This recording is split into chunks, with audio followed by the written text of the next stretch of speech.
Hello, folks, and welcome back. For those of you who are joining us again, we're back with some MW5. At the moment, though, we're letting Comstar do a little bit of file reorientation in the background. You'll get an update very, very soon, but you know we are beholden to the phone company as much as we don't want to be. So in the meantime, we are going to explore something else going on somewhere, somehow, in the Battletech universe somewhere. So I'm going to, off-screen here, search for something for us to dig into while we wait for a little bit.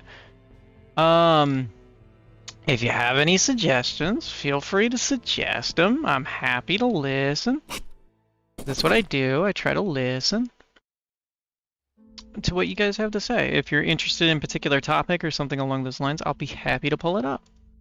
But in the meantime, let's find something Battletech-y to look at or talk about or fucking whatever we want to do. Okay, hold on. What? All right, so we found something here. All right, I'm gonna pause that. I'm gonna pause our background music. I'm gonna pull this over. So we've got a new Jason Sky. It's Raven Alliance.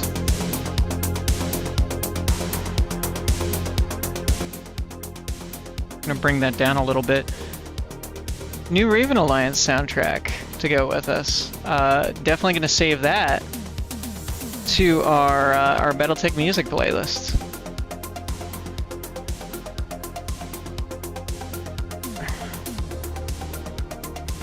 Whew. Something new. Very cool. Very, very cool. So I'm gonna pull that off to the side.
This is pretty great if you ask me in terms of the music. I'm honestly pretty impressed with this one for Jason Sky. This is peak.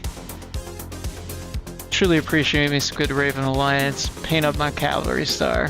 Fuck yeah. That's good music right there. Okay, somebody has something here that might be of interest to all of us, so I'm gonna pull that up.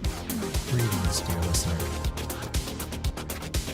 We're gonna put a pause on our music for the moment.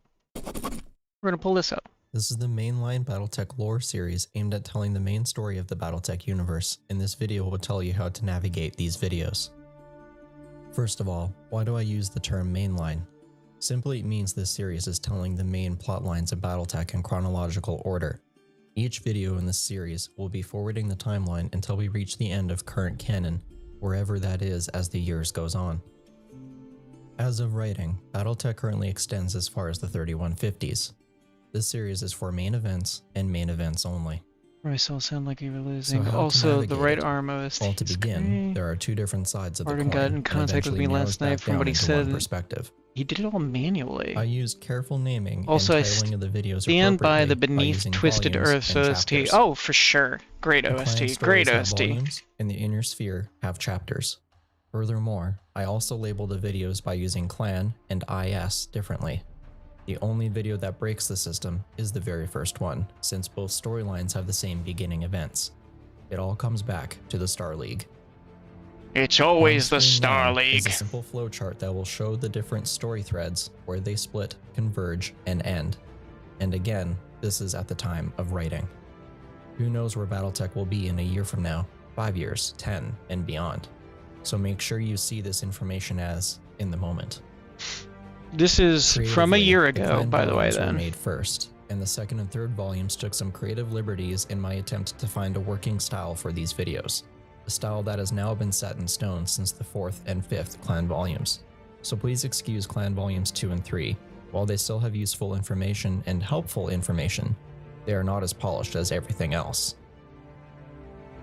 To begin your journey through Battletech, you've already taken your first steps. From here, your first stop is learning about the Star League, lore video number 1.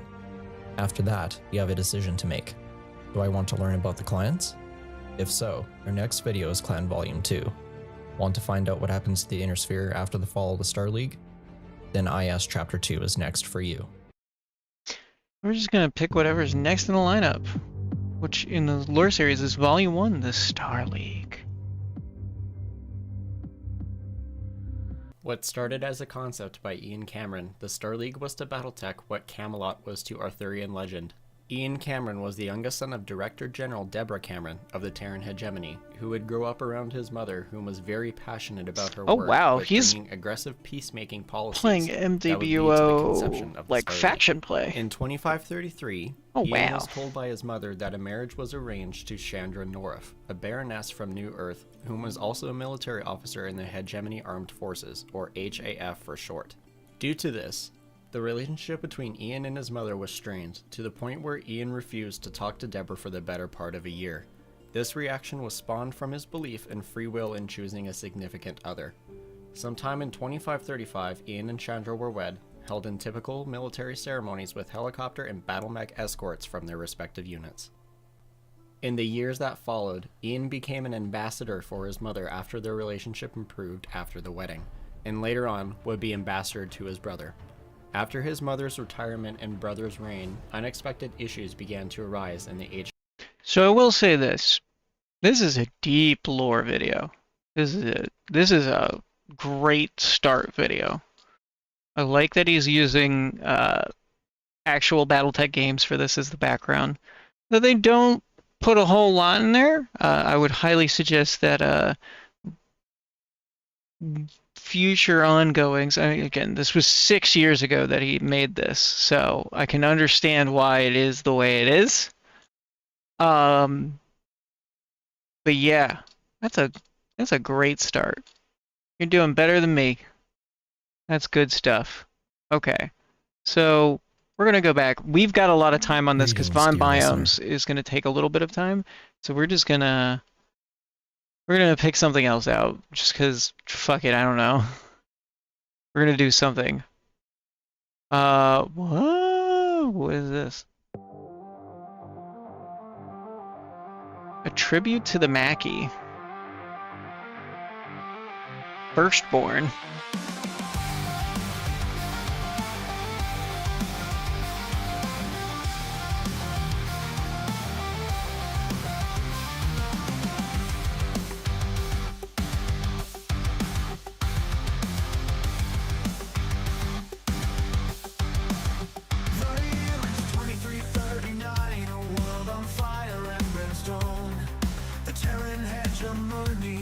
They're fighting for their throne. A new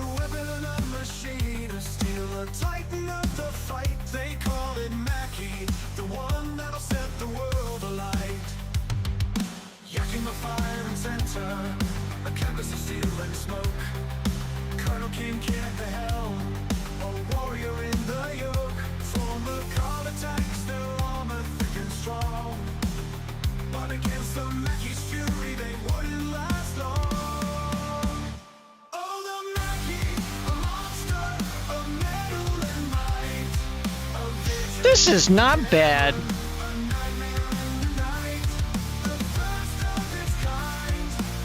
Voice games is missing out on not having a mech trainer and sort of cheesy dialogue. Like back in my days, we didn't have all these fancy griffins. We had half a Mackie in a good day.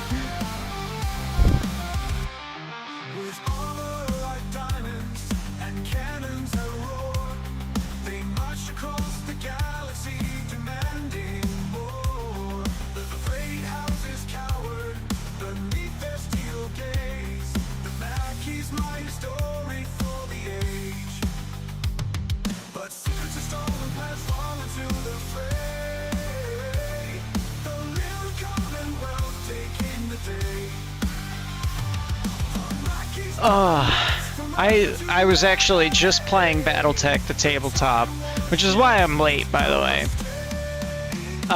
And we almost put the Mackie actually out on the field to play it. It was gonna be so fucking great. It was gonna be so great.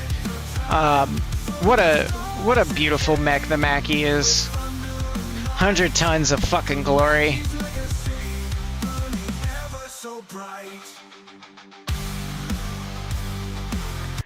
All right, let's see what else we got here. We got some stupid stuff on my timeline here of shit to look at. I know I'm bouncing around. It's just we have 27 minutes to go through about everything. So you're gonna sit here with me for a couple minutes while we go over this.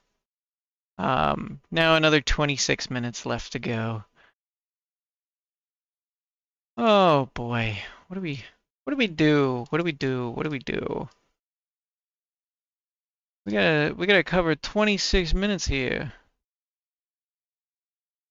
We gotta cover 26 minutes. Battletech. Before we can play more Battletech. Because I do want to try out our new Von Biomes update and get that update out to you guys. I'm excited to say that.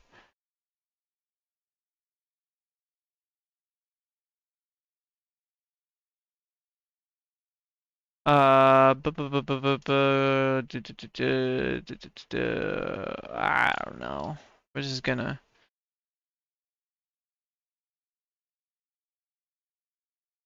We're gonna do something.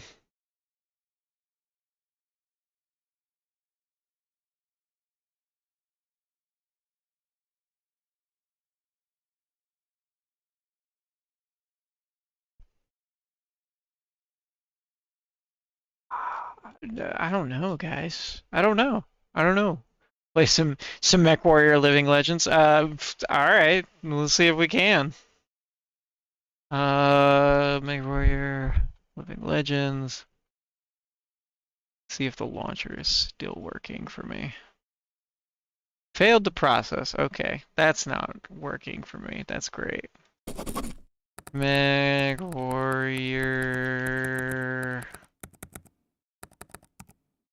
Living Legends. Okay. Update released on 16.0. That's not what I want.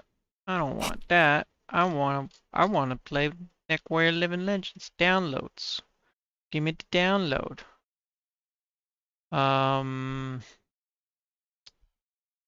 Current version?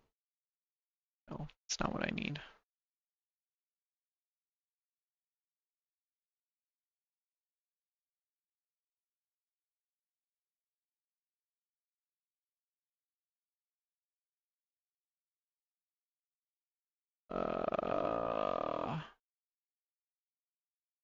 Okay.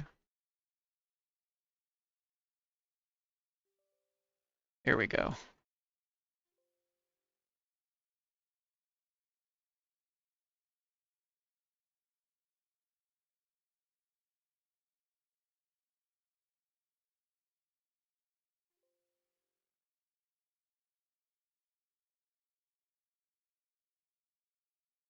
I'm sorry, what? You just say my installer doesn't exist?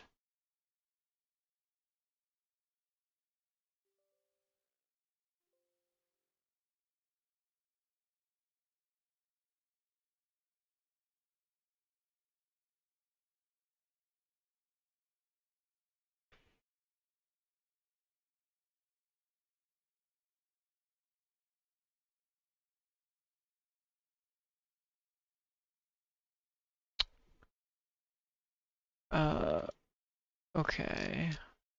Track is not for sale. Do that. Okay, create a shortcut and install. The drive or UNC share you selected does not exist or is not accessible. Please select another. Okay, you're not helpful. So I'm gonna just offline install you.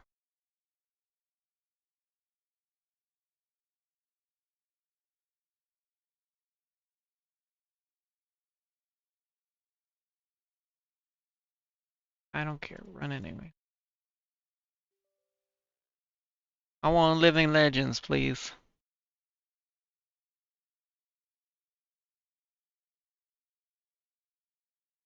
Next, next, next, next, next.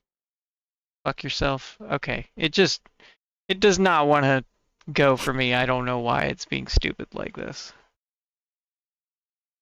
It just doesn't like me. Doesn't fucking like me.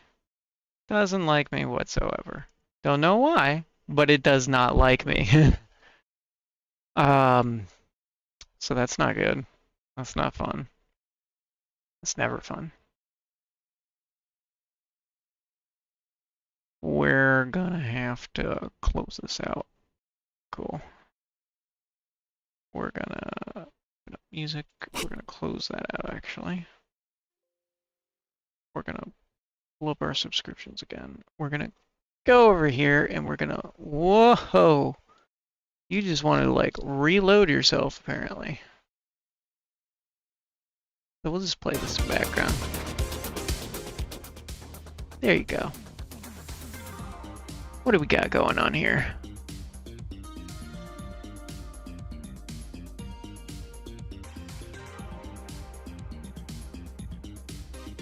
That's the thing we're listening to.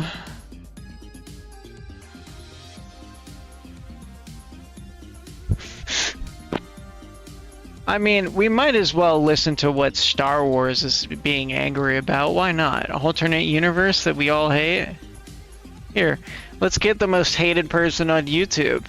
Archcast.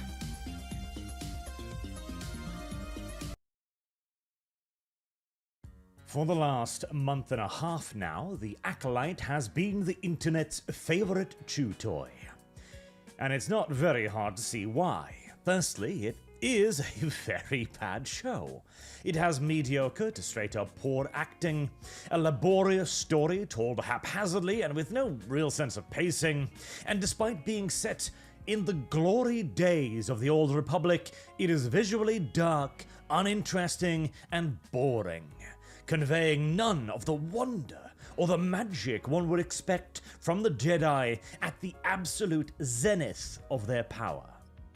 But this alone does not explain the popularity of talking about the Acolyte. How, well, discussing it has become more popular and well received than the show itself. Because merely it being a bad Star Wars show? Well, I mean, come on.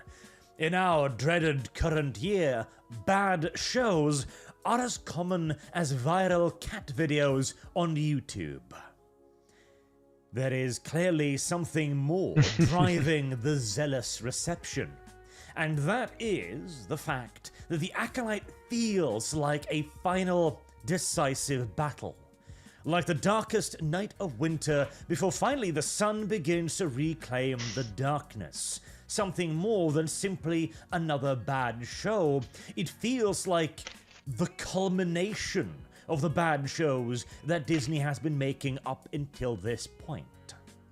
I refer, of course, to our currently ongoing culture wars, where the Acolyte was Disney's last, desperate, all-out gamble on diversity, as they really did go all in on this one with a 100% dedication to the cause. This show was loudly proclaimed to be the most diverse Star Wars project ever, and the gayest Star Wars has ever been. What I find hilarious about this, and yes, there's going to be a little lo-fi in the background as I talk. The hilarious part about this has to be the fact that they scream wokeness, they scream diversity, they scream gay, and try to shove it in your face when it means nothing to people when you say that. Okay, your character's gay. Why do I have to care about that if you're not going to show a purposeful reason as to why they are gay? If your character's gay, and that's because that's their love interest, you don't need to tell me that. Show me on the screen if you really want to show me that as a character. But the writers who write this crap don't know how to show anything. They shove so much dialogue onto these actors, and you can just feel it in the way that they perform when you watch stuff like this. As you watch the Disney Star Wars, at any point, even just catching clips of it, you can see the horrible intonation that they have to go through with so much spewing of dialogue and not enough telling of a story. Because for a lot of this, you could fix a remarkable amount of it into something pliably okay as a movie or a TV show if you just shut the fuck up and stop trying to talk down to everybody and explain everything, but rather show what you're trying to tell. But they can't seem to do that. They get in the way of themselves. Give me the old trilogy and sequels. Well, to be fair, I have a much further appreciation for the sequels. I also think, George Lucas, you are a pussy. You should have made Jar Jar Binks the Sith Lord. You absolutely would have won everybody over after that, no matter how goofy you thought it was. You pussied out on it, and I think that's sad. Darth Jar Jar would have been amazing because he absolutely was totally set to manipulate everybody. That's very clear when you watch back the show enough and you look at it. But that's a story for another time of getting into the deep rabbit hole of Star Wars, and it's 40,000 plus history. His name is Ray Raj Skeneeps. Just backwards. It's just his name backwards. Ah, how wonderful. But the concept of the prequels, the original trilogy itself, it was built off of a foundation of trying to tell a story and not trying to dialogue your way through the whole thing. I don't have to explain what I'm showing you. I'm showing you something. And you are there to connect the dots or not. You can connect completely different dots, but maybe still come out to the same conclusion or a different conclusion. It doesn't really matter. The point of art is to represent something. Hello, Misa's under the water. Please help Misa. Misa gonna go boom boom. Misa gonna kill everybody in Naboo. Jar Jar, we love and hate you at the same time. To be fair, I didn't hate Jar Jar when he first came out in the prequels. I didn't think he was that bad. I thought he was funny in the sense of he was goofy. But at the same time, I had this inclination of why is this dumb shit still mingling around everybody? And why is he a fucking senator of all things? Didn't this man get hundreds of thousands of people killed in Naboo's war? He survived himself, but he had no plan of action or was a good general necessarily. He just kind of got lucky. But it's that odd kind of effect on people that when you look at it, it's oh, he's just a goofy character. But when you look underneath the surface of it, you might be able to glean some more details. But that's not how it turned out in the end. When it comes to stuff like the Acolyte, with the new trilogy and other things like this, there was no plan. They scrapped any amount of a plan that was existent in the first place. They threw away Dark Empire. They threw away all the legacy content. They even basically threw away the Old Republic in the process too. So they couldn't go backwards and they couldn't go forwards. So they needed to make something new by doing this. And I thought, to myself at least, if you're going to make something new, you're just saying, okay, well, I want to make a new IP with an interesting story to tell. But the problem is, We went back to Dark Empire. We reused the storyline of Sidious comes back with clones, which is the story from Dark Empire. It's the same thing. The Acolyte got turned into the equivalent of Battletech Jihad and the corner CGL wrote themselves into. It's exactly that. It's the same corner that they wrote themselves into. It's the same problem CGL has right now in terms of you've done something to yourself and you just need to accept the fact that you either need to do what Disney did and just cut off the limb that is atrophying on you and giving you gangrene, and try and make something new, or if you're going to try and make something new and it sucks ass, go back to the content and fix it. Work on it. Do the hard labor you need to make something work. And stop talking to people who come from Reddit servers called Sig Marxist. Hire actual writers who have experience in writing, who have a passion for writing, who actually want to write fantasy novelizations of mecha, of people who want to write fantasy novelizations of everything that has to do with this stuff. It has 100% of the purpose that has to do with building something that's worthwhile to everybody else around you. And as a company, that is what you should be striving for, to make your consumer basis want to consume your product. The moment you become antithesis to that, and you begin to rebel against your audience in such a way to call them the problem, you've lost the plot. You don't understand what you're doing anymore. You don't seem to operate as a business anymore. And when people get mad at you for it and tell you that you're being an asshole, maybe at some point you should stop, think, and listen.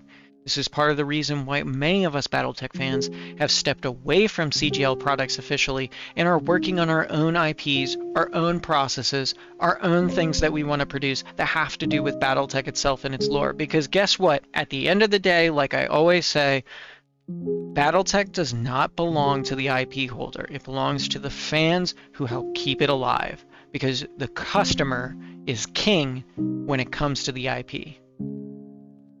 So, let's get back to this while we continue to wait for downloads. True, at least so long as one uses the progressive definition of the word diverse, e.g., no white men. As the only white men in the show are a Jedi that kills himself when told to by the black female main character, and a Wookiee that dies off-screen. And that is such an excellent microcosmos representation of the show overall as well. As before the Acolyte came out, they made a big deal about finally the fans would get what they want, a Wookiee Jedi.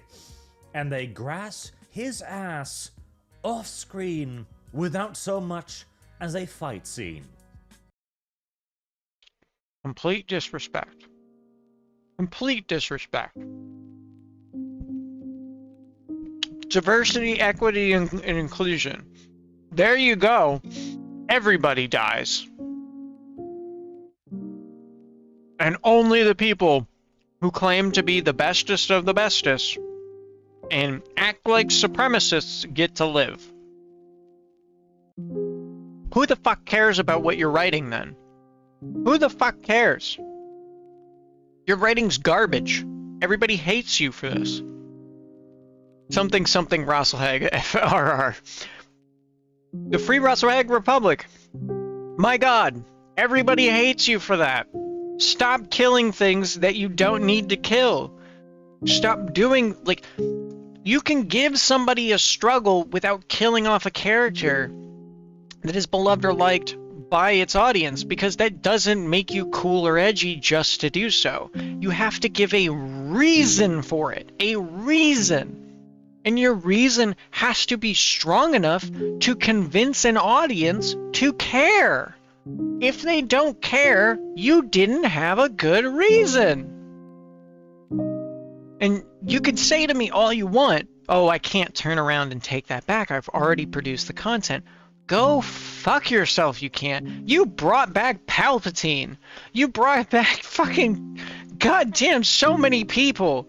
You've killed so many people. Death means practically nothing in this setting because somebody can get stabbed by a fucking lightsaber and die. And sorry, somebody can get stabbed by a lightsaber and not die, but somebody getting stabbed by a fucking knife who's supposed to be a Jedi Master is dead? You are retarded. You are terrible at writing, you are inconsistent, inconsolably stupid, that you do not deserve to be paid any money for your work. What you deserve is to get an F on your paper and be told you need to rewrite it and repeat the grade that you came from because you didn't actually pass. Moving on. And this was, of course, just the beginning. The Acolyte was directed and created by a lesbian who hired her wife for roles. 100% diverse casting, so long as again we abide by the progressive definition of the word, even replicating the one and only African American approved hairstyle. The story itself focused on lesbian space witches bending, breaking, and generally desecrating Star Wars canon, and on the dark side of the Force, which is given an incredibly charitable interpretation as the main focus of the story, and in turn, of course, the Jedi are deconstructed, reducing them to space cops with dubious reasons for their actions and dark secret pasts, so as to have no real good guys, no heroes that can morally contend with the dark side, which the show is, of course, designed to advocate for. Again, I don't even care about how you manipulate the dark side to get it powers and abilities. The fundamental problem is you don't understand what the structure of this is. You don't understand what the original structure of the Jedi versus the dark side even was when you wrote this story. And in doing so, you didn't understand what you were making in when you were trying to arbitrarily throw abilities around. The director for this show didn't know Star Wars in any way, shape, or form, and this is the kind of Star Wars they make when you give Hollywood woke heads who have no real experience with the IP or material or consumption of that material in good cinema, because Hollywood doesn't make good cinema anymore. It makes garbage, and it does it on purpose. And there's a fantastic set of videos you can go look up about this, about why Hollywood makes such mediocre movies now, and why they've gone this direction of mediocrity, poor planning, poor execution, uninvestment into these things, even though the budgets for these movies just keep going higher and higher and higher, and they write off more and more off their books. They just lose massive amounts of money making these projects instead of doing anything worthwhile. And at some point, it's going to collapse. The bubble is going to break, and those cooked books are going to come out, and they are going to be probably billions of dollars in debt to all kinds of people, because at some point the money's going to run out. It has to. You can only lie but for so long before somebody wants what they want out of you, and that's going to be money. And finally, and most desperately of all, the reach for the old sex sells, with the blatant appeal to the female gaze, with several massively out-of-place shirtless scenes. And yet, crucially, despite Disney going all in on the bit, committing fully to the religion of wokeism, and doing absolutely everything in their power to appeal to this new and supposedly massive audience that HR has been telling them is just around the corner if only they would guzzle the Kool-Aid a little harder, there has been no reward. Only more stick, as the Acolyte is the single biggest bomb in Star Wars history, famously overtaking the Christmas special and securing its legacy as one of the worst shows ever produced. This was Disney going all in.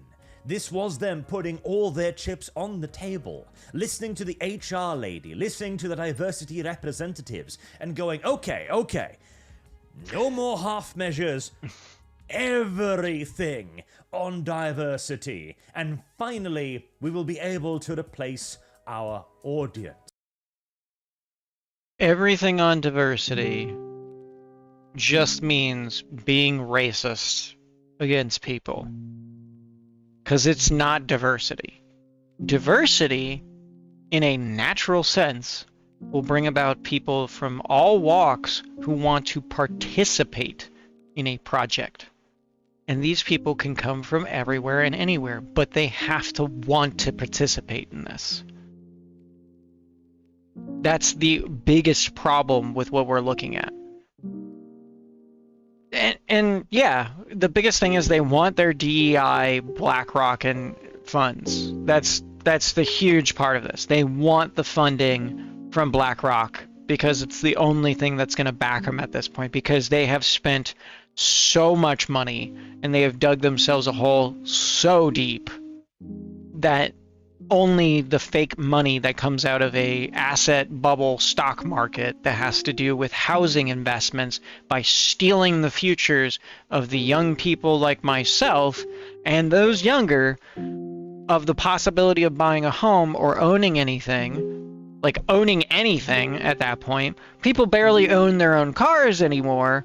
They barely own their own phones. They barely own anything that they can call their own. It is all held by a company. It is all licensed by somebody.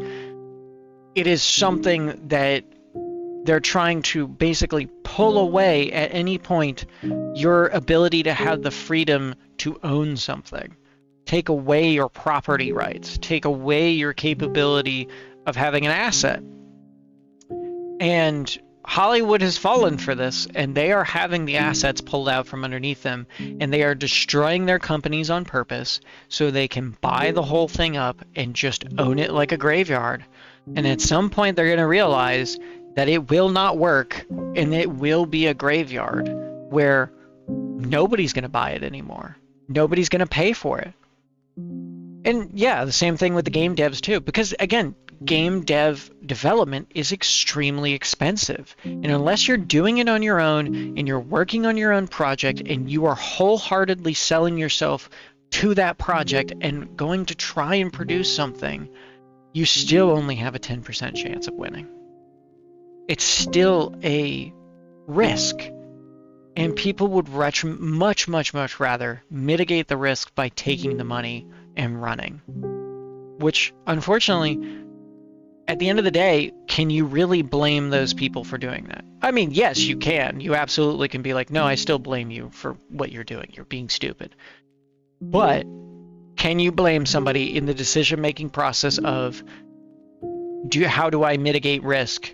DEI and BlackRock are going to offer me money to mitigate my risk by basically sacrificing my artistic integrity or my talents or my capabilities, or in this case, sacrificing my morality of not being racist to people and hiring on merit. Because at the end of the day, we all know what this is. DEI, diversity, equity, inclusion, is just another form of racism. It's just another form of racism. It's another apartheid. It's another Jim Crow. It's another this, it's another that of somebody trying to tell you that you are not allowed to participate because of the color of your skin, which is absolutely ridiculous. And everybody should be upset about that. You should be looking at this and questioning it, because you should be questioning when people tell you you cannot participate in something. If they tell you you can't participate because you are not qualified for something, that's still not where you stop either. You ask them why you're not qualified. You ask questions. You critically think. You do something about that. When you stop asking questions and you just start accepting things for no other reason other than somebody told you so, you are a sheep, and you should feel ashamed of yourself for that, and you should start asking questions again. Never be scared of that. Because communication is the only way that you are going to get ahead in life. I promise you. But going back to this. As that has, of course, been Disney's actual intent now since, well, the Disney Wars series. They told us as much. Let the past die, kill it if you have to. They were talking about replacing the fans internally all the way back then. And the fact that this has now leaked fully on through to the mainstream media, where we have seen a cavalcade of articles saying Star Wars isn't the problem, the fans are the problem, only hammers it home yet further.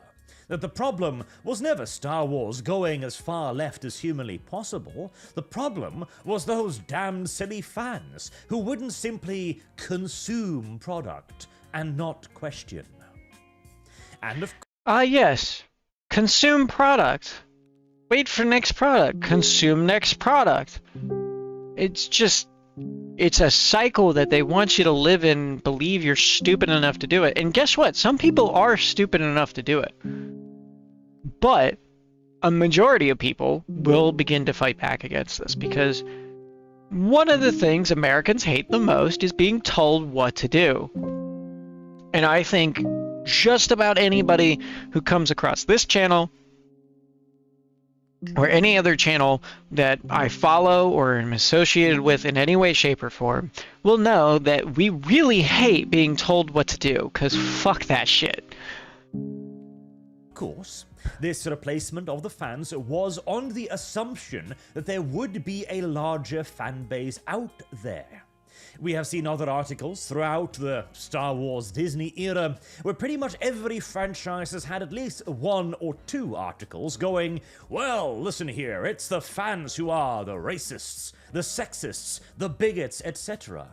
This has then all fed back into the feedback machine of HR, bringing it up to Disney and going, listen, everybody.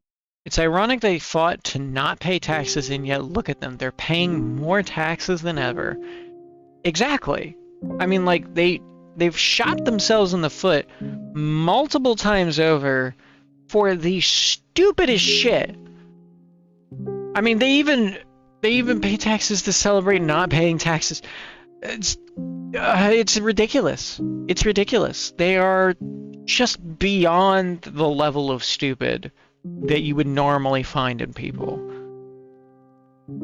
Everybody's on our side. We've just got to push a little bit harder, and finally we'll break through to the positive side of the incredibly huge numbers of So the problem that they're talking about here is they're thinking that they're going to have a Star Trek moment where they're going to be like Star Trek, and they're going to be an underrated show that grows in popularity for its narrative exploitation of diversity and exploration. You don't do that when you are a millions and millions of dollar company, billions of dollar company that's top of its game, 10%er across the board. You are expected to do a certain number of things. You are expected to be capable of doing a certain number of things. If you cannot perform those things, you suck at your job. And you're going to lose money because you have the most marketing power, you have the most capability, you are not the underdog. You are not Star Trek producing a show amongst a bunch of peer competitors that have the same licensing and capability as you do, in which you need to garner an audience across a much smaller base of people. And that much smaller base of people is more receptive to you because what you're pushing isn't something that's unordinary or unnormal. What they're pushing here is unordinary and unnormal, not only for the setting itself, but in general, because none of it makes fucking sense. Star Trek, at the very least, had some canonical order to it. It had a certain way it presented its episodes. It had a structure. That's what kept it alive, is it was a show that was entertaining. This shit is not entertaining.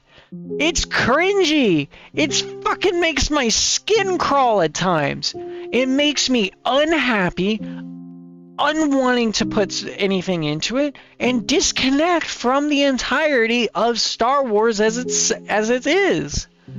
I don't want to connect with Disney Star Wars. Disney Star Wars is dead to me and has been dead to me since the fucking goddamn what was it? The Last Jedi. That's what it was. Listening to you rant about what keeps my brain entertained right now, though. Well, yeah, because I love to rant. I do love to rant. I love ranting. It's so pleasant to get feelings off the brain. But The Last Jedi was fucking awful. It was absolutely fucking awful. Through and through. A bad movie, a bad setup, a bad lore transition, a bad everything. It didn't fit into its sequel series. It didn't fit into anything. What you produced in Force Awakens was actually hopeful. I went and rewatched that movie 3 times before the next movie came out because I was hopeful for Star Wars. I have been a huge fan of Star Wars for a long time. God damn it, Disney, I wrote a goddamn fucking paper in high school for a fictional history that was the 400,000 years of fucking Star Wars, which includes all of the BBY and the post-BBY. For those of you who don't know, that is the Battle of Yavin. In specific, that has to do with the blowing up the first Death Star. That is what we use as the canonical difference between a pre-imperial and post-imperial empire, which basically is just the separation of, okay, this is where the final movies ended and we're going to put the timeline there because that is a significant event. Because it did change a bunch of things. And by the way, destroying a super base weapon that's the size of a moon was supposed to be something absolutely astronomical because the cost of building it is enormous. It bankrupted the empire. The problem is you also, Disney, do not know anything about the empire apparently because you didn't even know that it bankrupted them, which means you don't seem to understand why the fuck would the First Order be able to take Ilum, a planet made of kyber crystals, and turn it into a super weapon, of all things. Even though they're not force-charged particles, Ilum is home to numerous force beasts that are incredibly powerful, that are protected by the Force. How did the First Order even manage that shit? But you killed all the lore, that's why. Ilum is now just a dead planet to you, just how dead the fucking Star Wars franchise is. Because you have gone away from what makes Star Wars Star Wars. You have killed any remotely entertaining thing about it and instead wanted to shove diversity forward. I don't care who you cast as the fucking actor. I wanted to see more black actors playing in Star Wars, absolutely. I wanted to see goddamn Mace Windu return. I wanted to see his Padawan come along, who trained under Mace Windu, take revenge by turning to the dark side, and then turning back and becoming one of the first fucking gray Jedi to exist in the Jedi setting.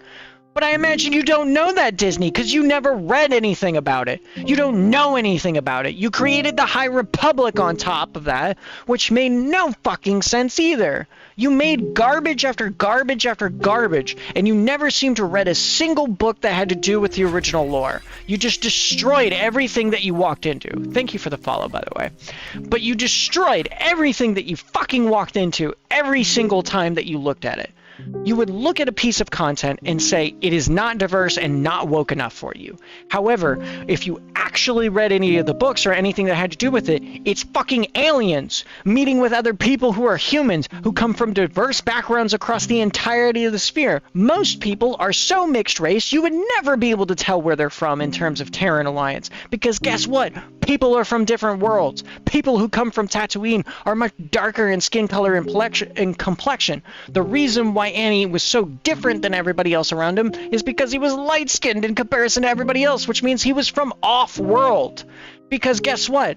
Anakin and his mother are both people who should not have been able to have a child.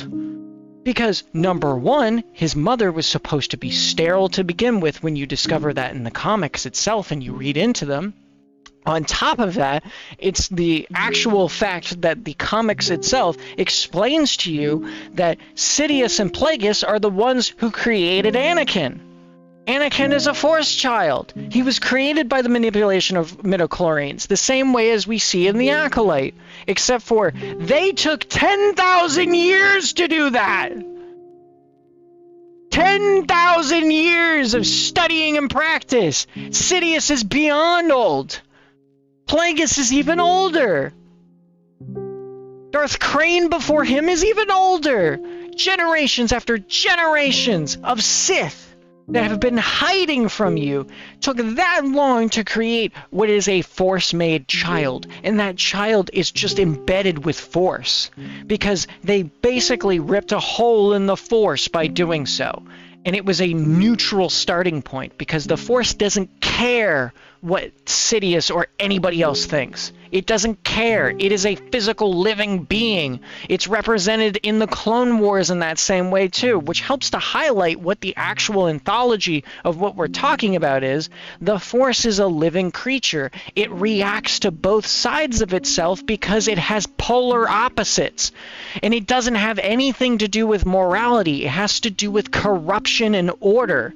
The light side of the Force wants to order things in a certain direction. Doesn't mean that it doesn't do evil things to make that happen, just the same way as the chaos that is part of the Force, the dark side, corrupts the things around it and makes it do evil things as an expression of chaos. And what's the most chaotic thing you can do? Love something so much you destroy it. An essence of the dark side. Sorry for my long-winded rant on that, but thank you for letting me preach. It's sad because it happens to all fandoms. It's nothing sacred anymore. And yeah, it really isn't sacred anymore because when business gets involved and a business executive walks in and says, I need to make money, and he goes through a set of marketing sheets and practices, he forgets about the art that goes behind it. In a business sense, the greatest thing that Walt Disney did is he remembered that there are still artists that need to make the art. And thus, he engrossed himself into the artist's way of thinking. He represented himself as a partner in that, and he built a business model that made sense. For when you make a product, you have to decide whether you're going to make a sequel or cut off from it and do something alternate. If you continue to make a sequel, you need to either do something that's in the same vein of what you're doing as a similar sequel, or you need to branch off entirely to give your studio a break, let your creatives express something different, and they have to be the ones to lead the charge in that because they are the creative driving force that will continue to make you money. If you treat them poorly, you will not continue to make money. Walt Disney understood that, even though he worked his people very hard. And he worked everybody there very hard, but he pushed them to the point where he knew they would be successful. And guess what? The ode to everything that goes behind what Walt Disney did shows for that. Because Disney as a company wouldn't be where it is today if it wasn't for the way Walt Disney ran things. That speaks nothing to the volumes of what his personal life was like and how much of an asshole he actually was. That's something I wish people would do, because it's wrong to just say their art should be, they need their own IP with their own stuff. Yes, and again, Disney gave the IP to his creatives to work on, and he didn't stand in the way of doing that. Even though he owned the IP, he still didn't stand in the way of his creative control doing what it does, which is being in creative control. And it's something that a company today needs to fucking shut up about because, number one, the marketing team needs to just get the fuck out of the way of a creative team 90% of the time. The other example of this has to do with tokusatsu and like Sentai shows and children's shows that have to do with marketing toys to children. One of the biggest disservices we've ever done to ourselves is in 1996 with the Television Act not allowing us to run commercials for toys for kids in between their actual kids programming. because it disincentivized an entire toy branding franchise from making money anymore. Sorry, work got busy. I'm muted right now. You're all good, Dragon. You're all good. I'm just ranting away now for like at least 10 to 15 minutes now. But again, it's a disservice to not be able to market toys to kids, to be able to make and fuel a show that would actually still be entertaining. And you can see this with Japanese Sentai shows still going on today that are beloved by not only the children who like them, but the people who grew up still enjoying them today and fund those programs in order for more kids to enjoy. That is a circular cycle that produces money, which is why I highly suggest for those of you who are creatives out there who want to build something in particular, get into children's programming, produce shows that are similar to like Sentai, Tokusatsu, the Monster Universe, whatever you can think of that would work as a Sunday-like cartoon style, or a, during the weekday primetime post the kids coming home from school time show that you would be able to run toy commercials for. Because guess what, America? We own 3D printers.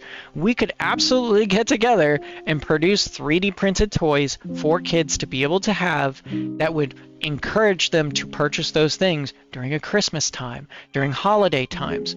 That would be a much cheaper incentive than your kid wanting an iPad or iPhone, because it's marketed to them constantly of expensive technology that is hard to control, hard to maintain, but instead you could sell them art.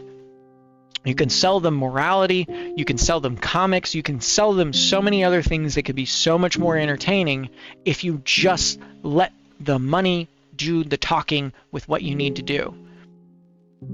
But going back to the video. Diverse viewers. Now, I and many others have been saying for years that this audience doesn't actually exist, but perhaps that was, He's right, it doesn't exist. Because the people who do like this stuff don't exist because they're paid actors most of the time for Disney, or receive things from Disney for free, and either do not disclose those things and or have some sort of connection in some way, shape, or form to somebody who is giving them a benefit for just participating. Now, I will say, I know somebody who likes The Acolyte, who actually is trying to enjoy The Acolyte, even though they are definitely not a paid actor or somebody from Disney. So yes, those people do exist, but it's not an audience. It's one or two people out of the literally over 1,200 contacts I have in my phone. Too much of an oversimplification, too direct a message, so allow me to expand upon it instead. There is an audience like that out there. The minority of people on the world, on the planet, are of course Star Wars fans. There are more people who either don't know or care about Star Wars out there than there are people who do, of course. The problem is, they don't care about Star Wars for a reason. And so even if you do manage to get them invested in Star Wars, they will at best be tourists, which is what The Acolyte so perfectly exemplifies. As the only positive coverage of The Acolyte has been around their new sexy Sith. Nobody's trying to defend The Acolyte's choreography, The Acolyte's acting, its characters or storylines.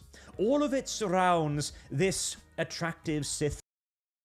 And I think the worst part has to be is it's not even like attractiveness necessarily. You're also giving young men body dysmorphia themselves, because the body type that this guy has is an unrealistic body type for anyone, because this kind of level of fitness takes an incredible amount of work and an incredible amount of damage to your body. I'm somebody who's incredibly fit.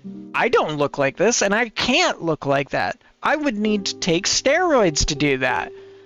I will never be able to do that. Would I love to be able to look that good? Sure. But instead, I have to look at something that could potentially give me body dysmorphia, even worse so if a young man is watching this who's already mixed up in his puberty, who's already having feelings of self-doubt and insecurity, and then sees this and says, but I want to be cool like that. I want to look that big. And it's a problem that's happening to young men right now that is destroying their psyche, breaking their brain, and causing them to do irrational things that's destroying their health and driving them towards suicide. It's horrible. And yet, this is what they propagate and what they post about because they have nothing else. They are void of any merit whatsoever. DEI has quite literally sucked all merit out of these companies. Which again, it just makes me want to make an MEI company specifically for writers and for game developers to help you fix your problems with your games and make sure you get on the right track for your stories. Because I have over 15 years of experience in writing RPG games for people. I have written for numerous events. I worked with Wizards of the Coast for a good 3 years on D&D Next, giving them explicit feedback. I'm one of the people who helped develop some of the artifact names and developments for those in particular in terms of writing stuff for it that I made and that they used, and I was very happy to let them use because I wanted to see D&D be a success for 5th edition because I wanted new people to come in. But at the same time, Wizards turned their back on us just like Disney's turned their back on us and everybody else because they want to suck the teat of somebody who's offering them millions of dollars of fake money to destroy their companies. Character. Now, you and I, and everybody else with 2 neurons to rub together, will recognize this for what it is. Sex sells. If you're attracted to a character, then you are quite likely to view that character in the most beneficial and optimistic light possible. We have known this pretty much since the first human being painted tits on the wall of a cave. But the always political, safe, horny left is incapable of any level of introspection, and so they are completely unable to analyze why they suddenly like this Sith so very, very much.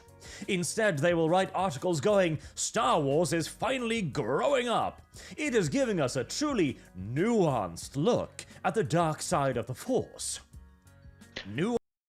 Nuanced? Nuanced?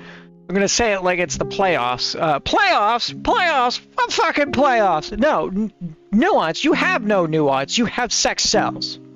What you have is sex cells. And it's not even that sex cells. It's body dysmorphia cells. It's fucked up. And you're encouraging body dysmorphia. You're encouraging people to act like fucking dumbasses. I don't care if you make the Sith look cool. That's actually appropriate. The bad guys should look cool. They should be cool looking.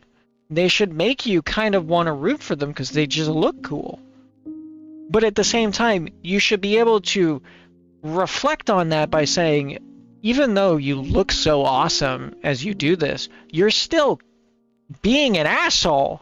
You're still doing horrible, wretched, evil things. You still have to represent what is the dark side, the corruption. Just because you're cool doesn't mean that you aren't corrupt. There is no nuance to that. There is a direct correlation to that. And Disney can't write it because they don't have the writers capable of doing it because they hired a bunch of DEI professionals instead of actual writers. Nuanced look? Really? How? Are we talking about how he is a fallen Jedi, apparently? Are we talking about perhaps the outright seduction of the dark side of the Force in a universe where only light exists? The undeniable draw of the dark? Are we talking about the desire to find someone like himself, to find a pupil, to find purpose and meaning, and creating more who share his ideology? Is that what we're talking about? Honestly, I'm stretching hard here because I have a difficult time finding how this is a particularly nuanced character. But of course, I am being facetious. The reason why this is Star Wars growing up and this being a nuanced character is because he's hot. I've read a dozen articles now, and it all is the exact same argument. He's sexy, I like him, therefore nuanced and deep. Oh, well, look, it makes the dark side seductive and appealing. That's not really the point of the dark side. That isn't really nuanced. That isn't really complex. What you are describing here is a honey trap. What you are describing here is probably the single lowest level ploy in human history. What you are describing here is the hot, big-titted blonde woman winking at you and then going, hey, join my OnlyFans. Yeah. He's not wrong. He's absolutely not wrong. What he's exactly describing is the same way of the 80s movies that, like, popped a titty one time. And it's like, oh, that's racy. There's a titty in there. It's the OnlyFans gotcha on Twitter of just somebody posting in their underwear only to have a link tree underneath it or whatever the fucking thing that they're doing now. I don't even know, because every time I go through Twitter and I see one of those, I just ignore it at this point because I just don't care. It's so stupid. It's like, oh, okay, you're selling yourself for $6.99. That's great. Whores got cheap. It used to be you just charge $20 on a corner for that in, fucking Nevada. If you don't know what that means Vegas. But now you're even cheaper. Women are denigrating themselves to the lowest value possible to use as many men as possible to gain a bunch of income and not care about the consequences of what that is, and you're encouraging it by doing so. So, Galaxy, question for you. If you were in a Battletech game, what faction would you play, or Merc company? So, in a Galaxy-wide one in Battletech, what faction would I play, or Merc company? I'd have to go Taurians. If I get the choice to play Taurians, I'm going to play Taurians because I am a Taurian pilot, and I will absolutely run an aerospace force with ground and infantry, asset support. But I would definitely be like an air raider company that would give air raid support to other mercenary companies. Like, you can hire me, and I will be your airspace support. I would definitely be doing something like that. I would be running a Black Navy project for sure. This is not Star Wars growing up. This is not nuanced. This is the left's utter incapacity to engage with sexuality on a normal human level, convincing you... Well, Galaxy Eater, welcome to the channel. We do a lot of Battletech stuff around here. We do a ton of different Battletech stuff around here. We play Mechwarrior 5, which is now actually ready. So, would we like to finish this video first, or would we like to jump into Battletech? You guys in chat, let me know. What do you want to do? Do you want to finish the video, or do you want to jump into some Mechwarrior 5?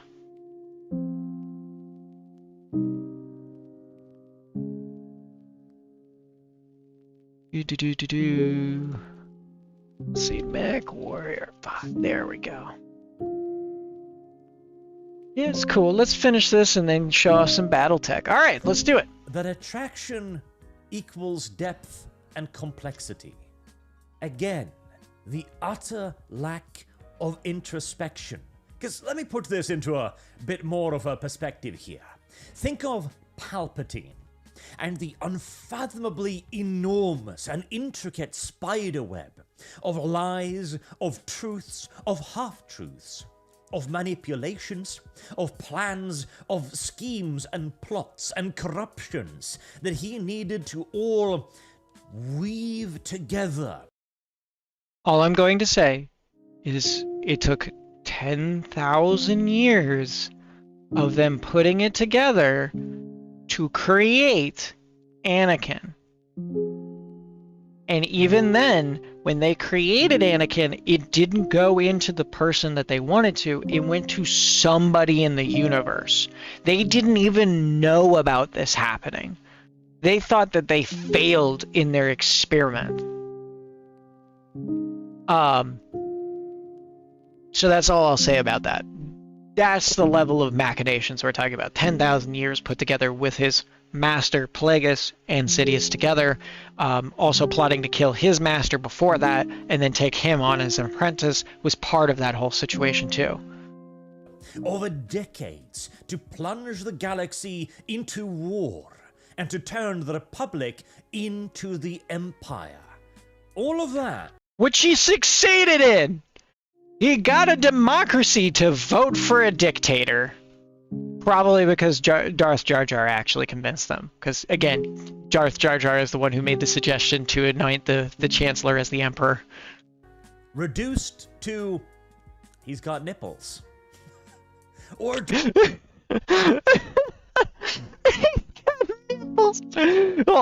oh man, his nipples go to the side. Oh, I'm hot and bothered. Darth Vader, the unbridled emotion of Vader, the rage.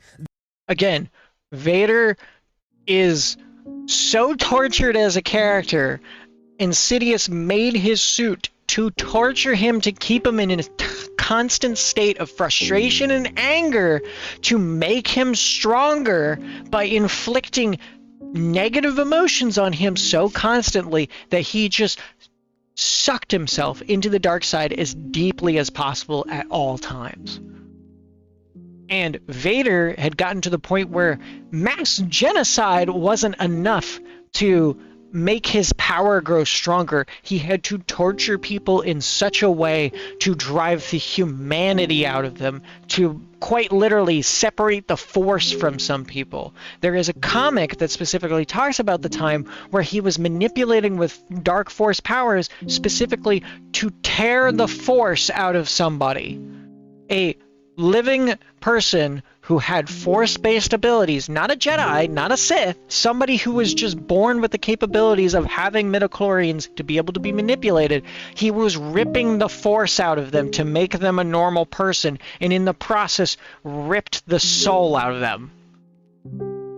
Moving on. The anger, the thirst for vengeance eventually, and his redemption reduced to...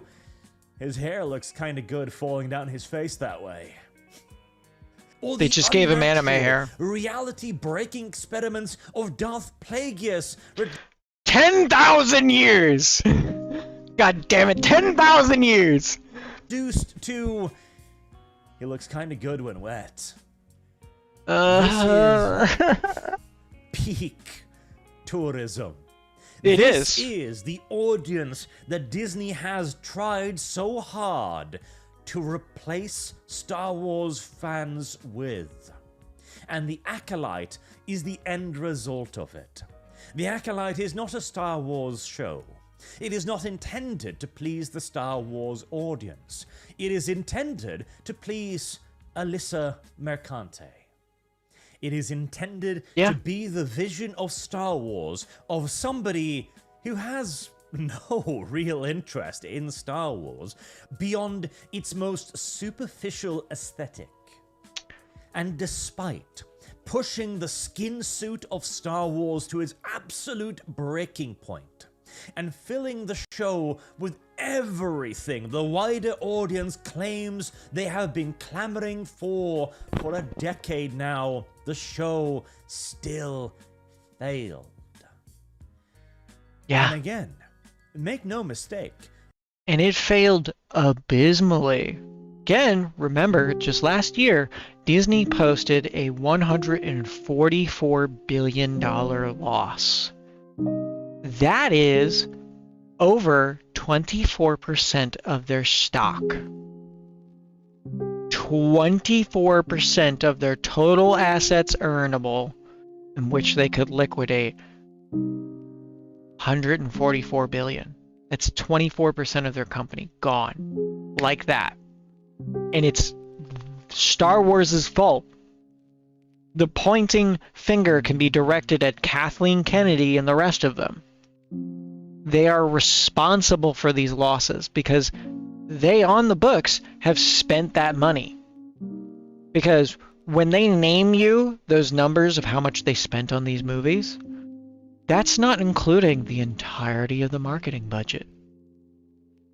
because the marketing budget is not included in the movie cost. That's a separate department, and those numbers don't have to be published. Those books are cooked to high heaven. High heaven. 144 billion loss. Star Wars is in the tank. Disney is going down a tunnel, and guess what? For those of us who are Battletech fans, this is a great thing, because as soon as Disney collapse happens, we get to buy Battletech back for the animated and TV rights, because guess who owns it? It's Disney, of all people, because they bought the company who owned the rights to that. So within holding, they are the rights holder now. Disney is a company first and foremost. There are people within it that are activists. There are people within it that have pushed for the Acolyte, and there are loads of people who have furthered the idea that the diverse audience is out there. Indeed, I even believe that they themselves genuinely believed this. Because at the end of the day, our culture war has been a competition of the 2% over the 98%. We always believed we had the silent majority on our side. They always believed they had the silent majority on their side. And the Acolyte is the final proving ground of that debate. And we have demonstrated, without the shadow of a doubt, that our position was the stronger.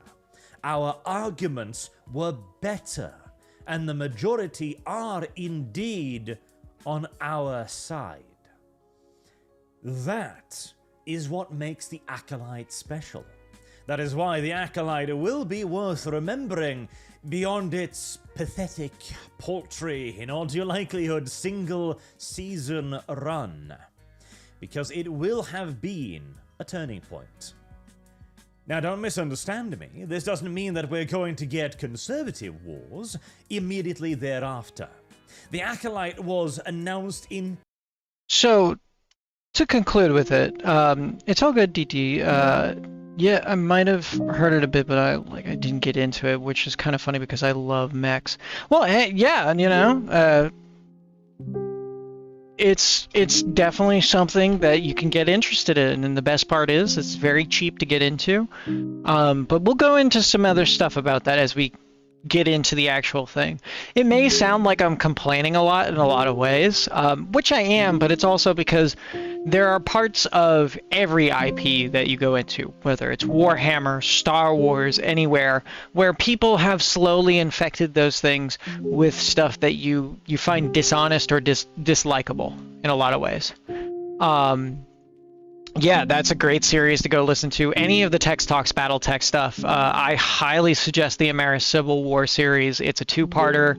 It's a fantastic set of movies that will very, very nicely highlight a snapshot of Battletech storytelling and Battletech lore in particular. And it's one of the most pivotal events in all of its history. But we'll finish this out. Planning and development 5 years plus ago. And it was created by an entire structure within Disney as far left as you could possibly go. Before Disney can even think about making a non-woke Star Wars property, they are going to need to find some non-woke people to write it. Even looking at it optimistically, we're probably...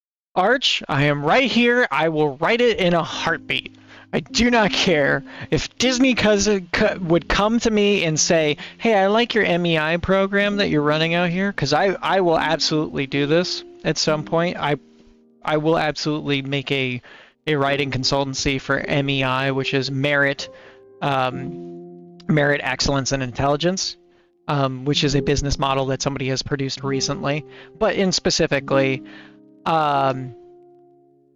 it's definitely something I would do if Disney approached me and was like, hey, I need somebody to write something that isn't garbage. And I will do that. I would absolutely do that. probably a solid half-decade away from getting a non-progressive Star Wars show. But I can virtually guarantee that Disney is beginning to talk about it and planning it right now. So even though you should all remind yourselves that it is always darkest before the dawn, and that the Acolyte is probably about as dark as it can possibly conceivably get.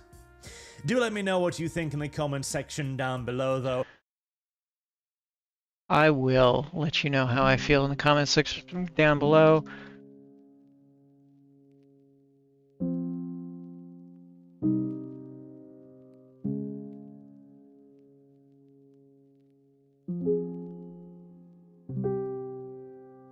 Great video, super fun to rant about with people. Absolutely. Very much enjoyed it. We're going to stop there with that. We're going to go ahead and tuck that away real quick.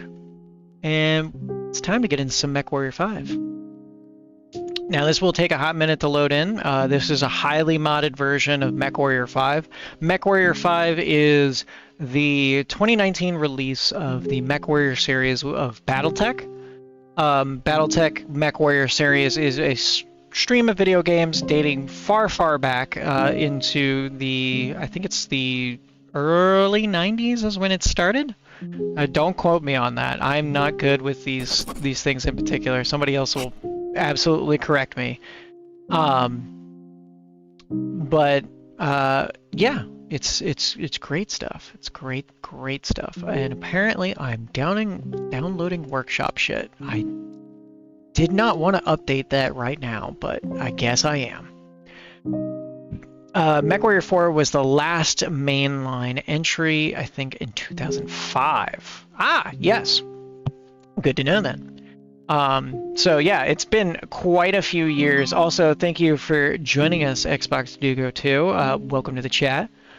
Hopefully this will load up soon, because it's just being an asshole right now. It's like, loading workshop, guys. I'm loading the workshop. Isn't that great? I'm going to load this workshop.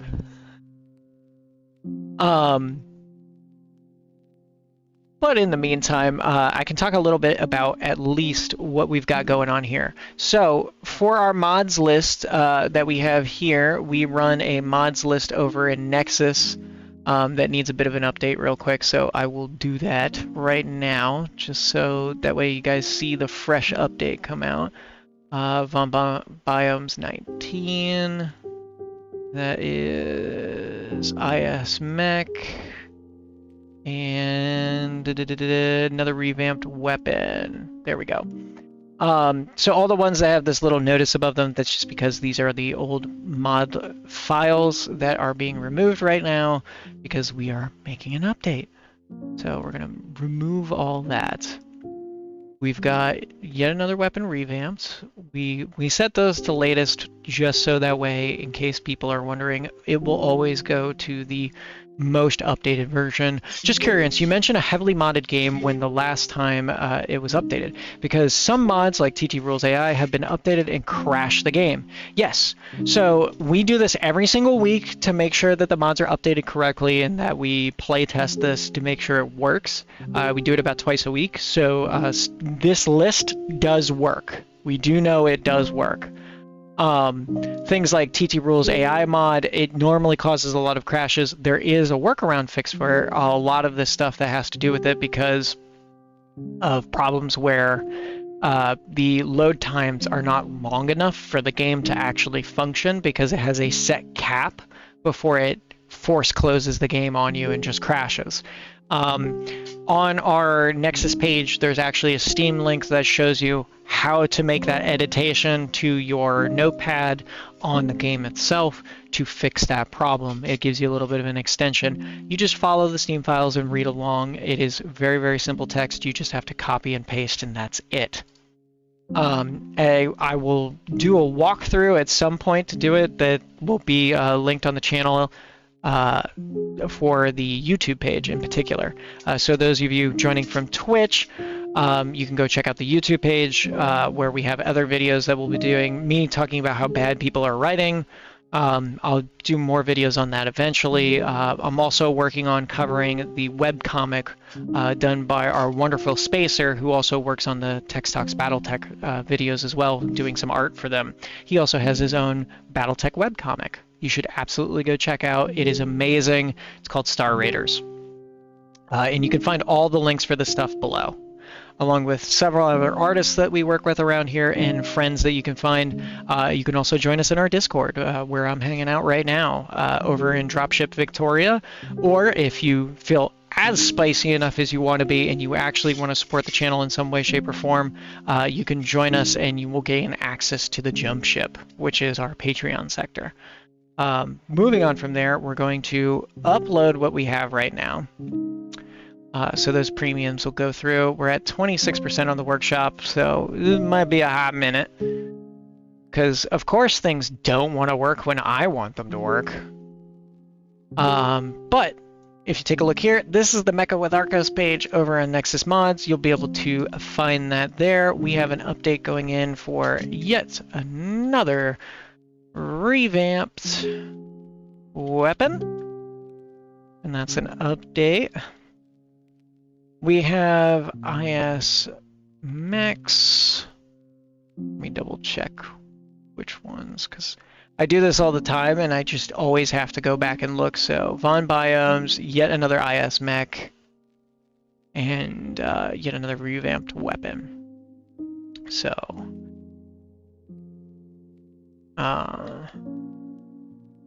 yet another IS Mechs. Updated, and then Von Biomes updated, and boom. Now the next version of it is up and around. You know of a workaround for TT Rules AI to fix it for the latest version. As far as I know, the first thing that you do need to do is make sure that you remove it entirely first. For TT Rules AI, when you go to TT Rules itself, so we'll go to our changelog here. Also, I should probably check my comments. Keep getting fatal errors when I do missions for some planets. Not tell me what the cause of the error is, just a fatal error. Okay, so I will address that in a second. New issue, I've noticed a fair amount of blank equipment on the salvage, along with an occasional error message in the game missing a type of mech unit. Up until now, the game gets rid of the missing ones and notches and kills the count of the war zone. Unfortunately, I'm not the one in the enemy dropship to take off suspect. Ah, okay, so I see where the problem is in this one. Nothing spawns because of it. A mod removed from the collection. The only other thing I can think of is the mods cut a lot of content recently from the update. Potential cuts from updates. Make sure you double check with the individual mods that have updated. They might have further knowledge.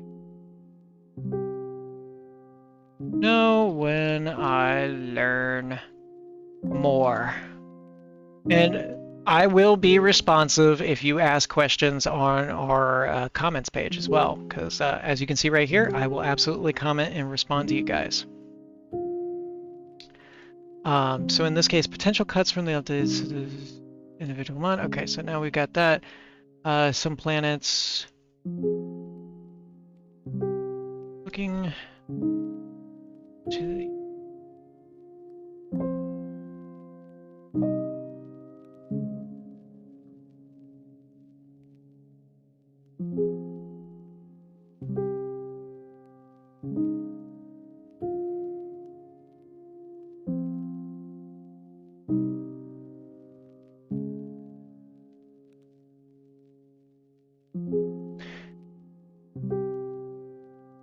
So, as you can see, I will respond to you guys in a lot of ways for anything that you guys have comments or questions or concerns about. But when it comes to TT Rules AI mod, If we take a look, where did you go, TT rules?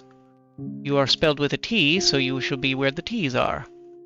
So we can take a look here. 9.2 is where we're at with that. There hasn't been a whole lot of updates as far as I understand.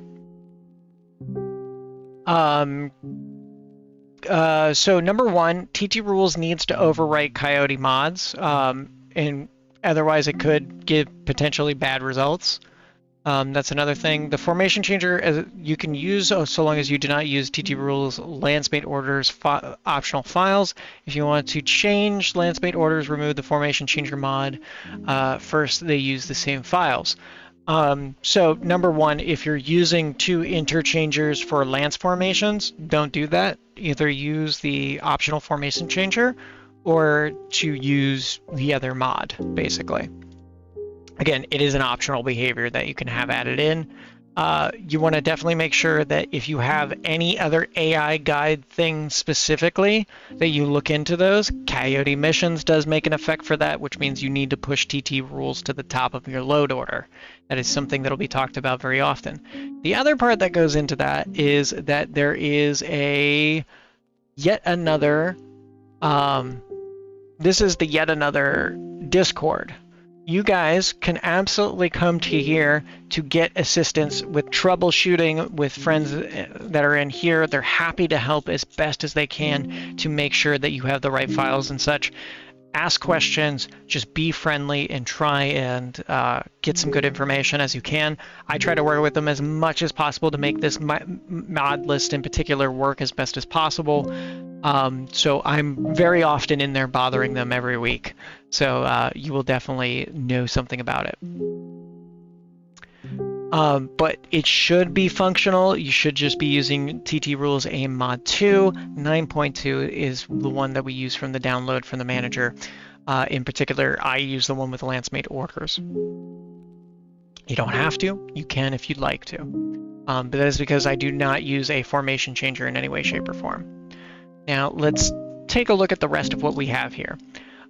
We do have quite a few mods. We have Von Biomes, yet another IS Mech, yet another revamped weapon, yet another Mech Lab, Coyote missions, exotics, and numerous other mods that go in here to create an experience for you. You're not required in any way, shape, or form to take all of them. You can take some of them. This is just a mod list for you to be able to use, to be able to have a collection in a game that, you know, goes as close to lore as possible with all the bells and whistles, giving you a fun and interesting experience. I do suggest, however, if you want to go the lore direction, that at least for your classic mech collection mod list, that you download the lore version of it, which is the specific classic mech collection right here. You want to make sure this is the lore variant, not just the Yamal variant. You want the lore specific one, because that will set its intro dates to not be too early, so you're not seeing clan tech at the wrong time. Going back to this, we're at 58% so far. God damn it, load faster. I demand this of you. I demand loading! Well, I guess we're gonna sit here for a minute and look at some more YouTube videos, I guess, because that's what we're in for today. So we're just gonna go back, and we're just gonna enjoy a little bit of something. Sven's got something. That is some Third Succession War stuff. Always great things. Kotaku being salty like usual. Just tons and tons of political stuff and stupid things like that. Sheriffs shutting people down. 1997 Hollywood. Do you currently play on the latest version of MW5 with TT rules? Yes, I do. Yes, we have been playing on the current version with TT rules. So it may be something where you might just need to turn off all your mods and slowly start turning them back on until you get your breakage. Unfortunately, I know it sounds like such a sucky fix, but it is the fix that we use as well too. We just go kind of caveman it and just pop one at a time, basically. Wait a minute, Twitch chat poppin'? Heresy. Nah, it's not heresy. It's just, you know, YouTube's got to get its stuff together and fight back. You gotta talk more than Twitch chat does. Check out a guy by the name of Victor Von Doomcock. Oh yes, I know Doomcock. Victor Von Doomcock. I totally spelled that wrong.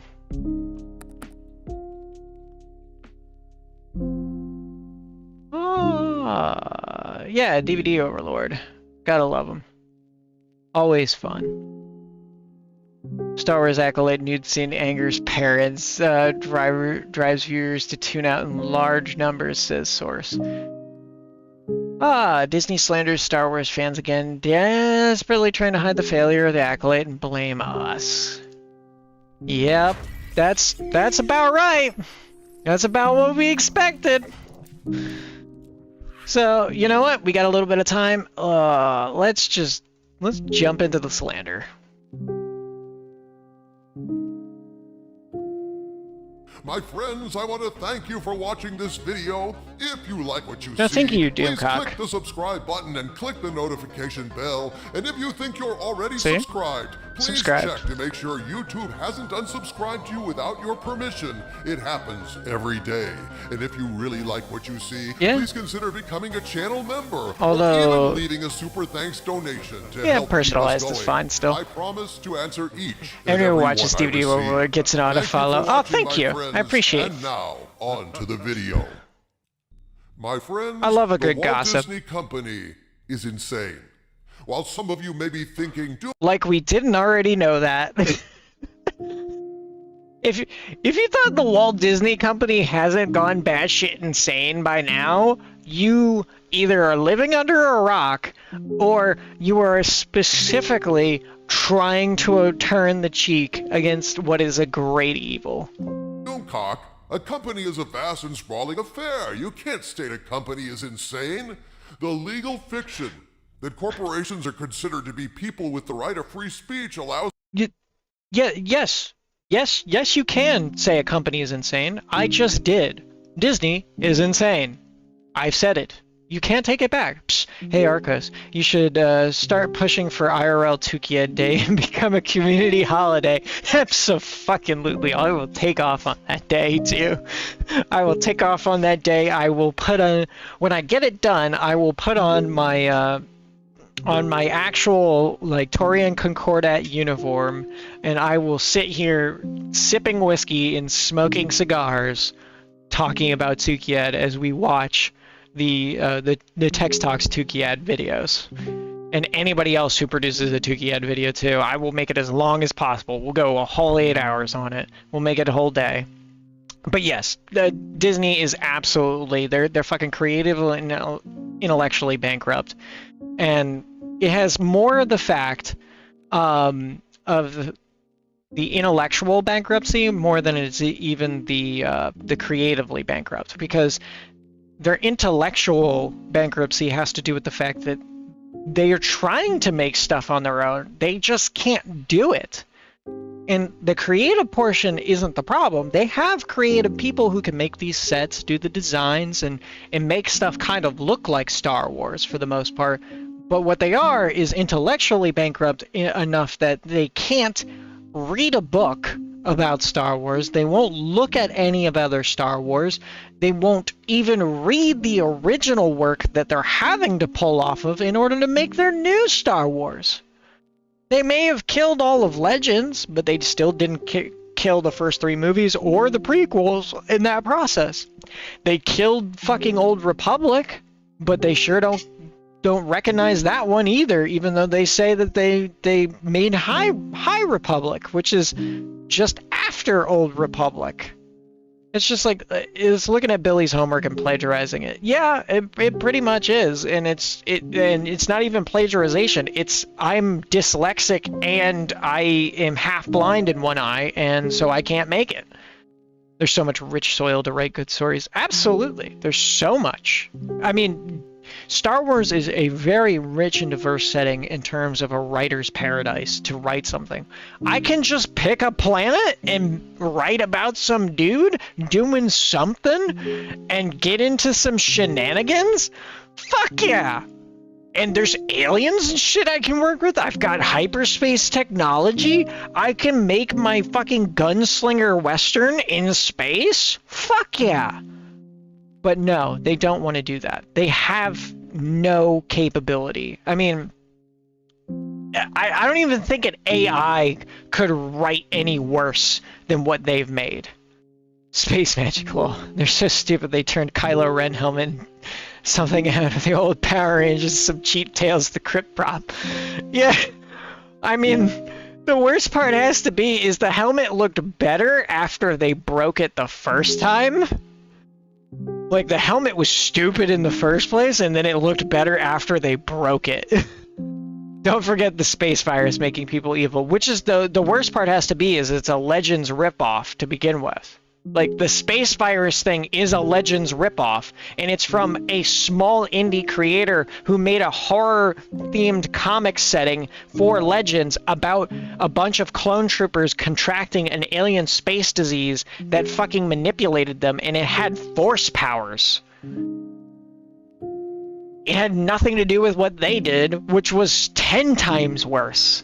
And made it look even stupider. And the fucking stormtroopers who came out of that one were hideously mangled, had their faces ripped off, and they developed jaws that were like that of an ape-like creature that had an extended prowess and pronounced canines that did not fit their faces. Their bone structures were restructured, and while they were still in their armor, it was kind of meaningless. They were 10 times stronger than they were before, and they could infect people in different areas.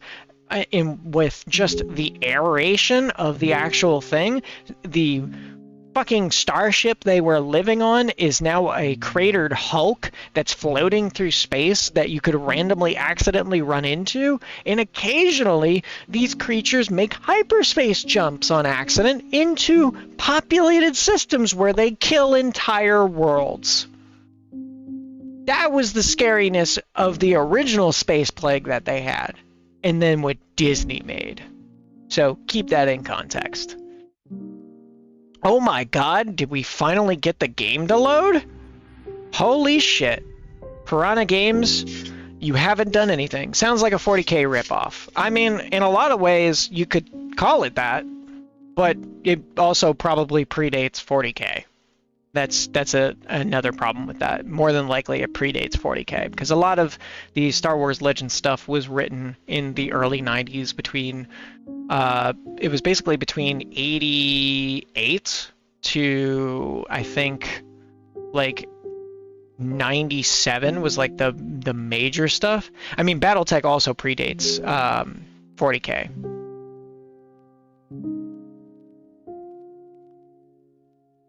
Because Battletech was originally created in 1982 and was published in 1984. And Warhammer is what? Was Warhammer 40k made? Ah, yes, now I have two of these things doing this.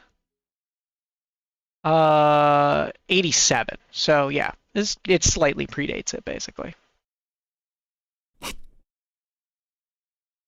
Yes, we know you're tired. All right, so the game's loading up. There are a fuck ton of mods in this game, so obviously it's going to fuck with how long these load times take. So bear with us on this one. They're definitely trying to make it a little bit shorter in terms of the modders working very, very hard to make this easier on us so we can still run a fuck ton of mods without, you know, fucking up our game. But it is what it is in that sense. I also apologize if it sounds like my voice is going a little bit. It kind of is. I just need to, like, get some water. So I'll be right back.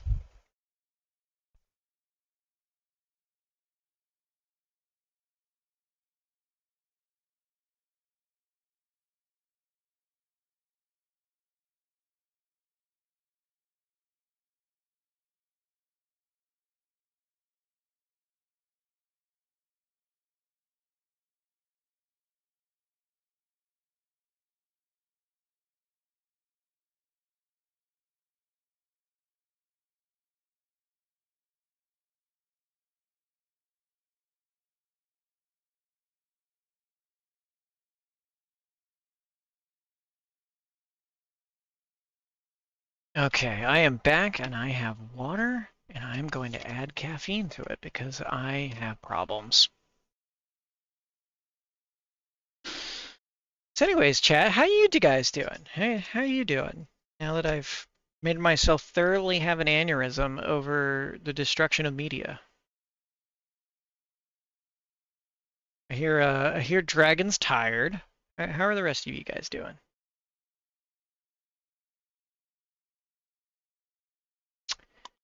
Put some gamer subs into my gamer subs cup. Shake up all that caffeine into me. Marcos, when are we gonna get a hard space Shipbreaker playthrough? I mean, if you really want one, I can. I also just uninstalled that game because I haven't played it in like 3 months. Better now that I know I'm not alone in that. Oh, absolutely. You're never alone. You just have to search far enough and find the right Boolean search terms to find the people who agree with you and or, you know, have the same kind of opinions. There are a lot of people in this world. You'll be able to find them. And we're a community here who is very inclusive. We got people from all over. Welcome to the Merc Company. You get your paycheck after you shoot a few people.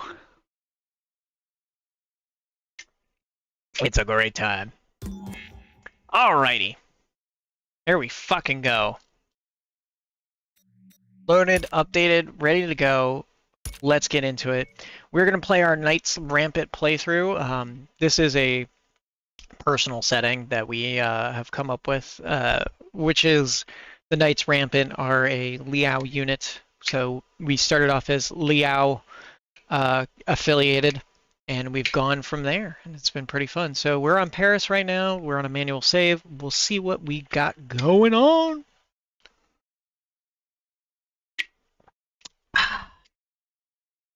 Delicious water mixed with caffeine of anime girl size. You digging around with Capellans? Yeah.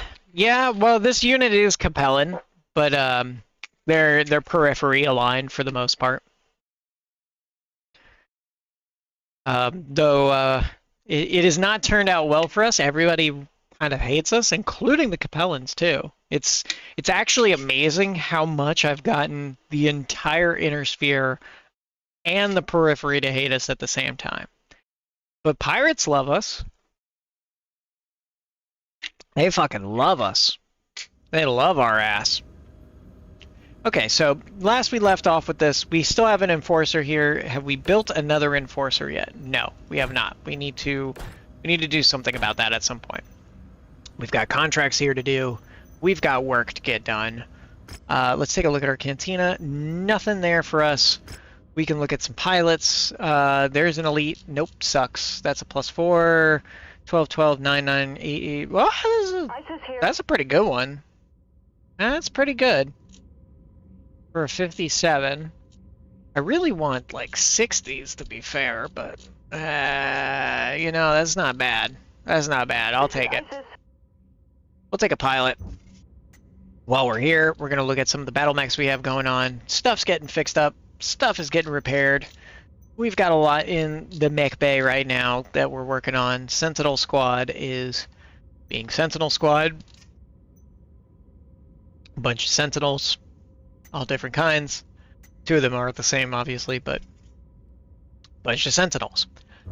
We've got a lot of broken shit as well. We're in a very high level area for where we're at, which is Paris, and we've got to go to this mission over here at some point. So we can take missions here, or we can go straight to where we need to be, which is this campaign operation, which is Bring Her Home Part 3. So I think what we're going to do is we're going to go to Bring Her Home Part 3. We've got a lot of stuff that's fucked up in the repair bay for that reason, because we've destroyed a lot of things. The last fight we went through, I think, took out one of our larger mechs. Unfortunately, our King Crab 000 earned him a near death, basically. He had a lot of shit broken, including the engine getting ripped to shreds. However, while we're here, can we assemble anything? No, we cannot. Can we look at our operations and get our all access past that? No, we still need 4 points for that. We could. How long do you have to wait for repairs? So the repairs in this case, we look at our timeline. Actually, you know what? Let me go to the thing. Work order, 178 days is the total work order time for our King Crab. He's a little beat up. He's a little beat up, to say the least. Archer 1A, that's getting worked on. That's total rework. A bunch of these are total reworks from a bunch of different stuff. So I think we go straight for a mission. How does that sound? I think that sounds pretty good. It was like half the wartime loss. Well, yeah, a little bit, but you know, it is the time of what it is. Resource opportunity detected. Fuck yeah. All right, so we're gonna get some stuff while we're here. We're gonna probably run that first, because I don't want to get pulled into another mission like right off the back after that. So we got a transmission here. Blood for Minerals, Part 1. Travel to Armenian Salty Communications Risk Coloration. Alright, cool. That's fine. Exploration Resource Mission. This is against the pirates again. This is against Kurita. House Cole. We are despised. And yet Kurita is kind of okay with us. So, potential mercenary threat of the Thumpers. 75 in this area. We need plenty of damage coverage, at least. Yeah, I guess we're going all damage coverage. We're going all damage coverage on this one. Alright, we've got 340 tons to work with. We've got a fuck ton of time in between here, so we are going to switch out some mechs in this process. We have a 100-tonner in place there, which means that we need to replace it with something at least heavy-wise. Who can fill the role? I don't know who can fill the role. This is honestly like the heaviest shit we have, so... Is the Black Knight done enough to do this? It's pretty done.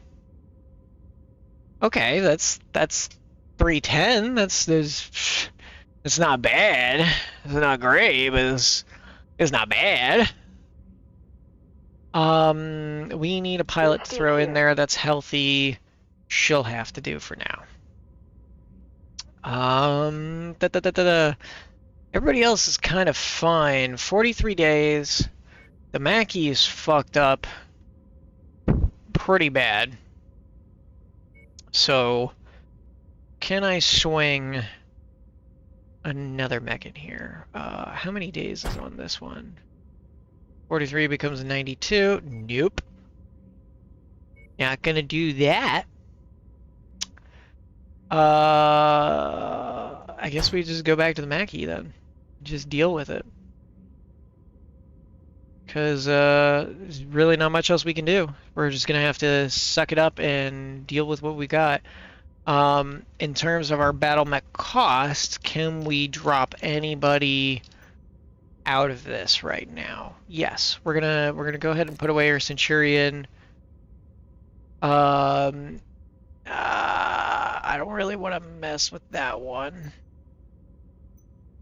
The Whitworth is gonna get put away for now. Hate to do it, but you got to. Krabby Boy is fine.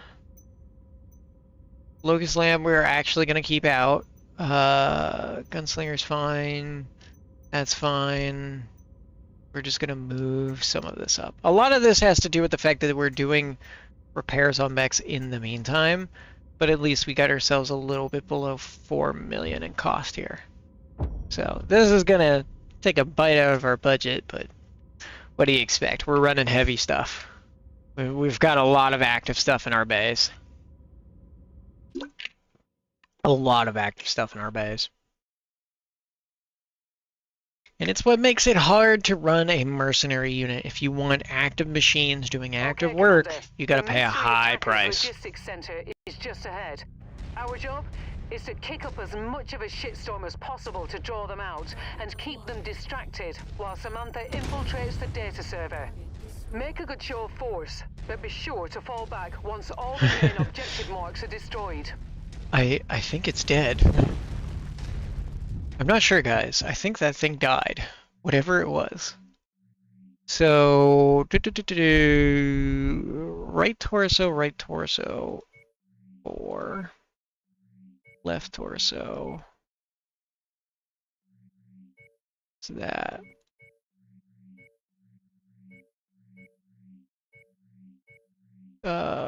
Right arm. God, I don't even know. I guess that? Maybe that's what we do. Okay.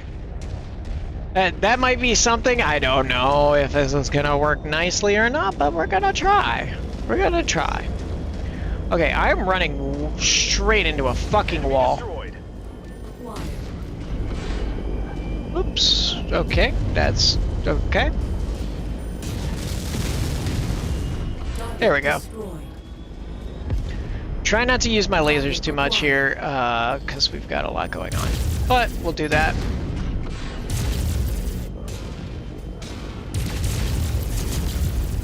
Target destroyed. There we go.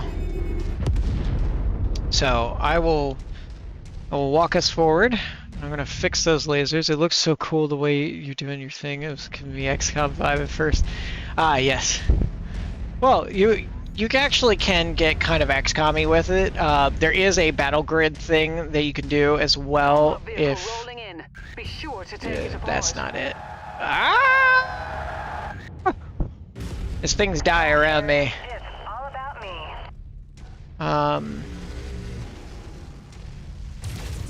Change weather, escape. There's a bunch of different settings in here in particular, but there's a lot going on.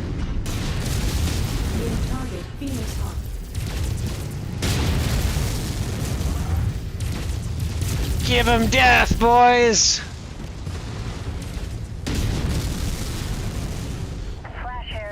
And he's dead.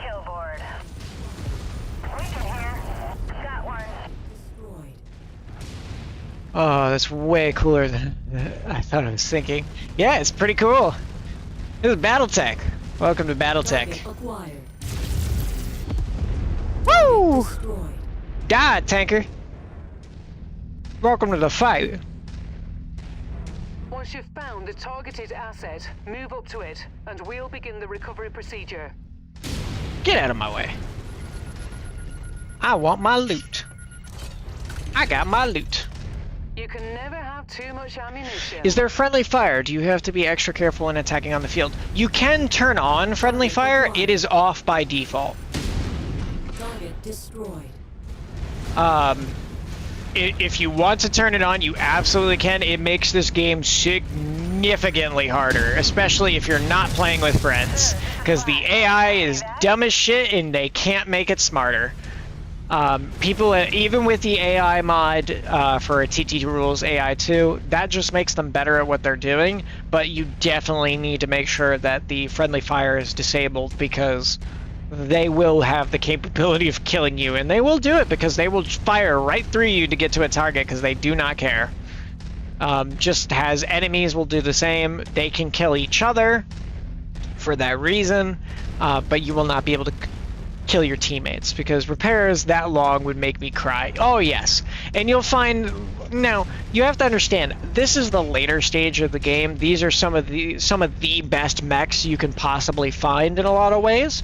Some of these are some of the most expensive you'll ever find, barring Clan Tech itself, which is a whole other can of worms to open up. But this is the late stages of the game. This is definitely very far into it, and we've only really scratched the surface of the late stage of the game, and there's still more to go. We haven't even quite reached the end game. So there's a lot that goes into that. All right, so we're going to reset these weapons a little bit. We're going to make sure our arm weapons are all on the same page here. So that category is all arm weapons. Left torso, right torso, right torso. Okay. And I'm going to put you on 5 and 6 just to give me a helping hand here. The LRM-5 being on 2 is fine by me for that because...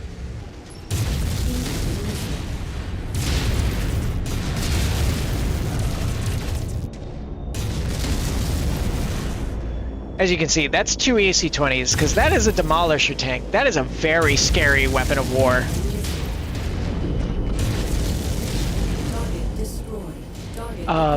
Do I have stuff above me here? I'm getting nailed by something. Okay. Okay, I need to like back up a little bit. I need to pick my targets. Here we go. The other thing is this Black Knight is known as the Partisan. That is because this is a hero mech, so this is even more unnormal than other ones. There was Civil Warrior attack, you know. Interdefeating Cleantech heresy. Alright, that's an ejection. Alright, we've got a Locust pulling in here. Alright, we're starting to clean them up a little bit. We just don't want anything super heavy pulling in on top of me and just fucking me over. Make that die.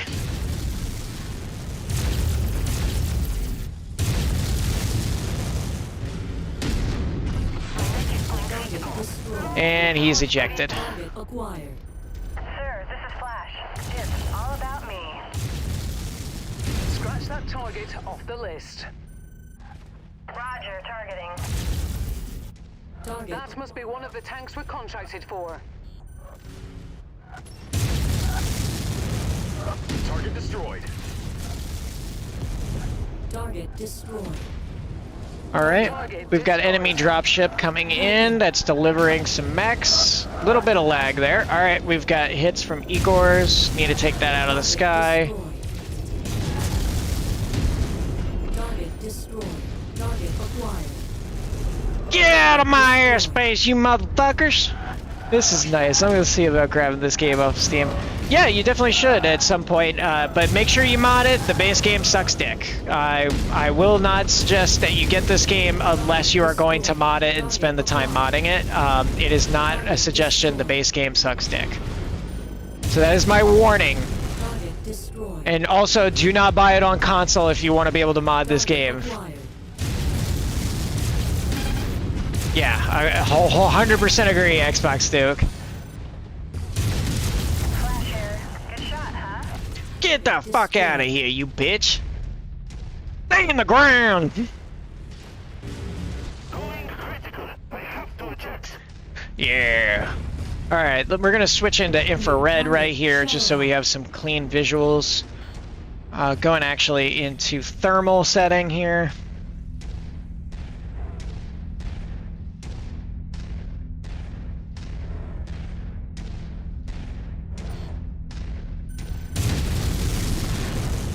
Here we go. Oh, there's a charger 1A1 over there. Hello. I need you to die. I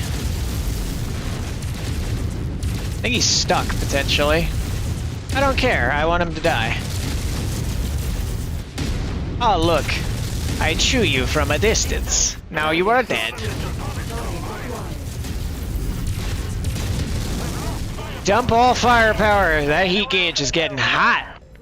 We are hot. Look at that. We are hot. They're keeping the old mech lab for the most part with the shiny large and small and medium hard points. That's super cool. Yeah. Yep. Okay, final location headed that way. Here we go. Here we go. Here we go. Also, if you guys are interested and you're over on YouTube, you can always look back at some of our other VODs that are out there. If you find cool comments or clips out there, feel free to just clip them. and you know, throw them our way so we all have something to enjoy, so that way you have something to enjoy. We have literally probably a couple thousand hours worth of Target acquired. content having to do with this game over the course of the last 3 years of playing it modded like this. You can check it out with friends that we play with on here. Normally I would have Druid and Warlord in here, some of our more recent players who've come in to join. If you're interested in coming in to our Discord server and coming in to play and join us on stream, you know, you are welcome to do so. We will be around here on Mondays and Wednesdays for the most part. Monday might turn into Monster Hunter Monday at some point as Wilds comes around a little bit closer. But that all depends on what you guys want, what you guys want to see. If you come and join us at the channel, we're doing all kinds of different things. We're always hanging out, playing different games. We talk about a bunch of different stuff, pop culture, everything.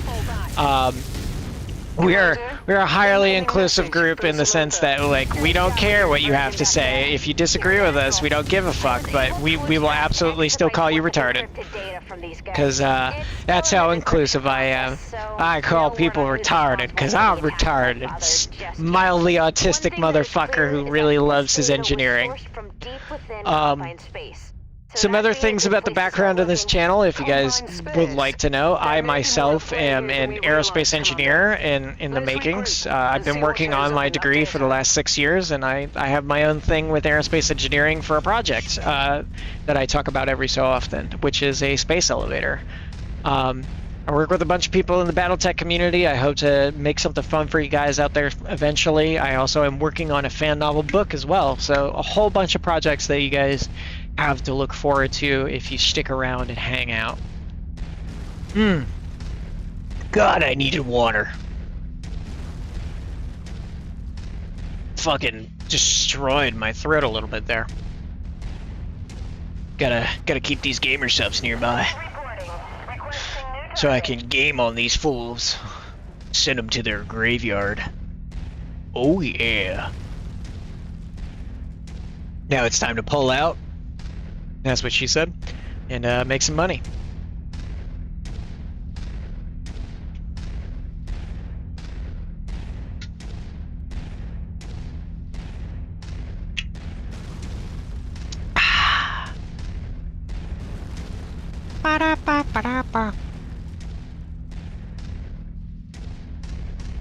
For sure, I hope to see it one day too. I want to make it happen. People who encourage it only help to make the dream alive, because as the famous line in a book once said, is the moment people stop laughing about a space elevator, 30 years later you're gonna have one. I forget which book that is. If somebody can find it and find that quote, I will paste it everywhere. I'll make it a fucking emote. Nearly there, Commander. Approach the hidden object to pick it up. Give me sweet salvage. Give me beautiful salvage. Oh yes, this is salvage. It makes me so happy. Look at my happy dance. I do my happy dance. I do the happy dance. Happy dance. Happy dance. Happy dance. Oh yeah, dropship. Pick us up and make us money. I like money. Welcome back, Commander. Let's look over that data. Yeah, you look over that data, Rihanna. I really want to replace you as a voice that I have to listen to. I would hope so. You can ask the other people in our Discord. I am a pleasure to play with sometimes. I also scream really loudly sometimes too.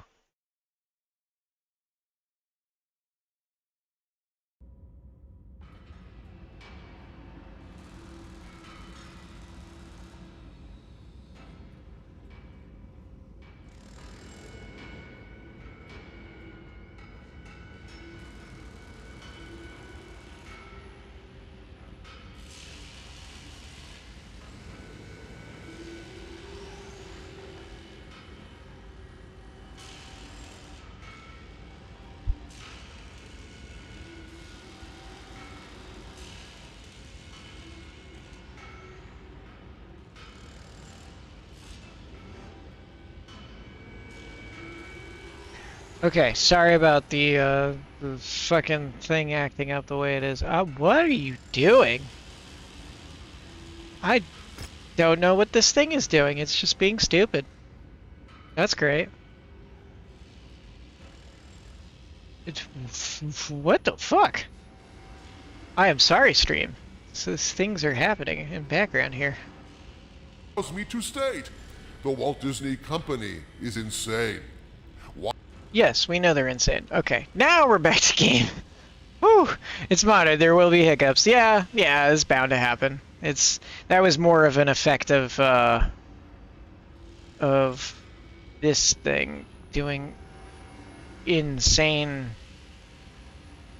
shit. Holy fuck. That's what happened.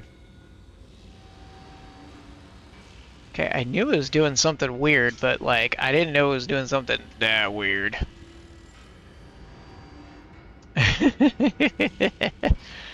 It's because the screensaver background broke, so it's acting up a little bit. Oh no. Okay, so we're taking everything and we're gonna pay the fees, because we're gonna pay the fees. It's probably gonna suck. We took a lot of damage across the board. Our Crusader got chewed the fuck up really badly. But we can view our transmissions, and there is a part 4. Heavy fog detected in the mission operational zone. Vision and sensors will be impaired. Thing to note. Let's take a look here at what we got going on. We're gonna repair that up. Cannot create work order. Oh. So some other things did not create a work order, which is fine. I'm gonna be right back, chat. I'm gonna run to the bathroom real quick.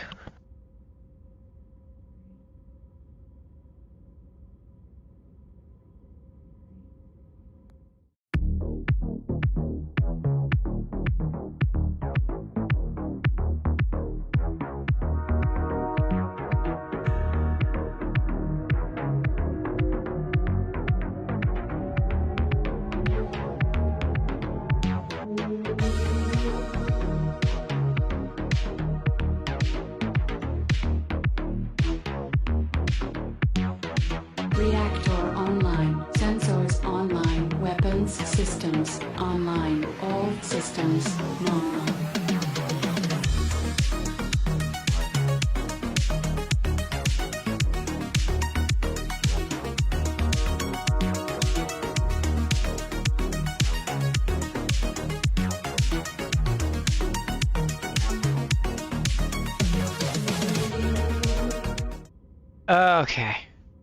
Okay. We're back. Why is he retarded like this? Why you gotta be like this? Why do you keep moving my fucking tabs around, you bastard? I didn't move these tabs. You moved these tabs. Why do you keep moving my tabs? I want you moving my tabs. You bastard. Look at that shit. It moved all my tabs. That's so fucking ridiculous. Alright, we're gonna double check this really quick just to make sure our display isn't fucked up. It is in full screen. We're gonna go to borderless window and see if that helps a little bit. I don't think that helped a whole lot. No, that didn't help a whole lot. That fucked more shit up, but like, what shit did it fuck up? Didn't fuck up that shit. Didn't fuck up that shit. Didn't fuck up that shit. I think we're...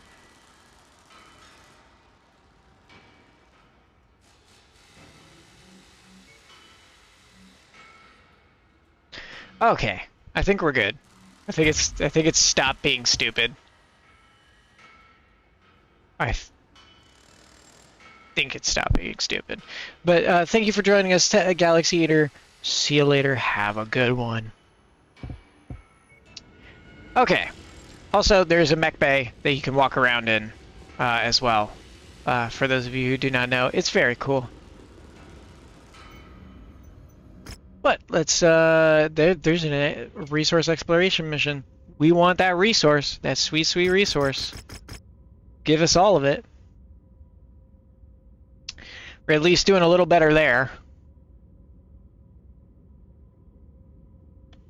Yeah, and the thing is Piranha had a really good idea with making the mech bay walkable inside of your ship like that.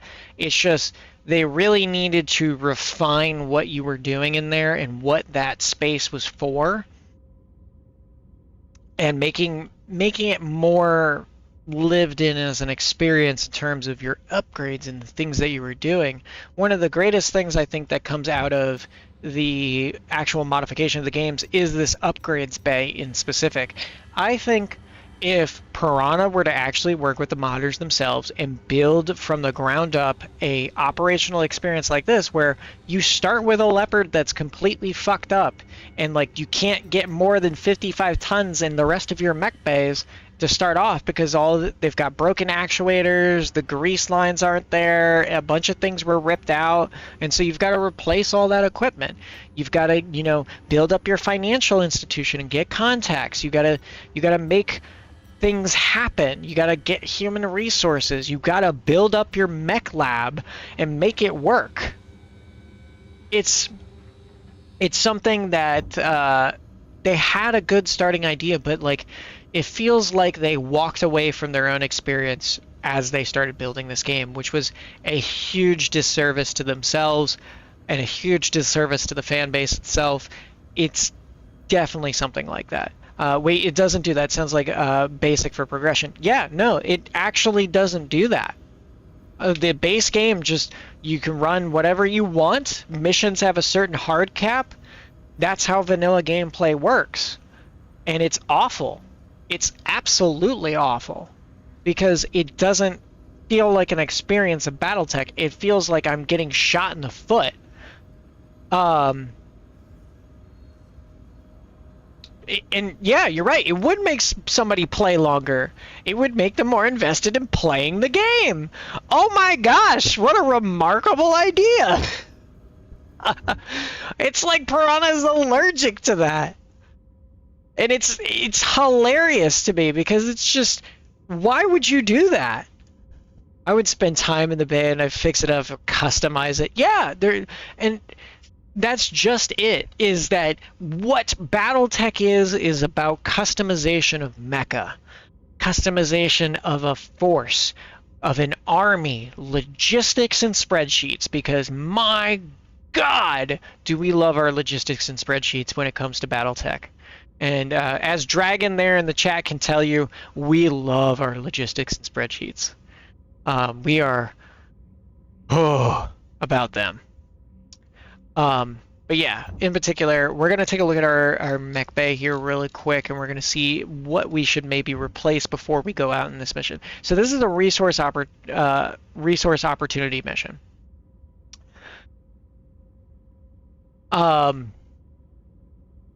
So taking heavy is good. I don't know if it's the best choice here. It might be. I'm kind of wondering. Give me about a year and you will see a spreadsheet simulator in action at very large scale. Yeah, we're working on it. We're working on it. We're going to make it happen. These pilots are all going to get rest in the meantime anyways. So we might as well just go for this. We're going to pay the money regardless. We're sitting here taking care of this problem regardless. So if we're going to spend 115 days, we're going to spend 115 days.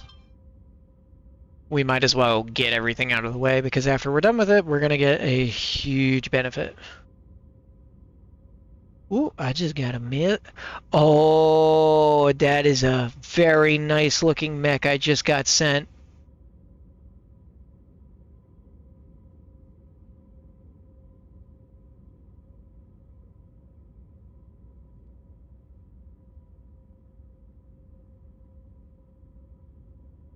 I just got the player who I was playing with earlier today into Battletech, and they just started painting one of their first minis, and it's looking fantastic. It's a Hellbringer.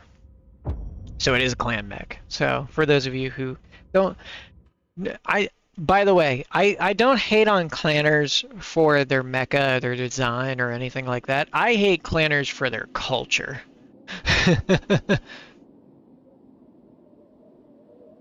Dirty mech clanners.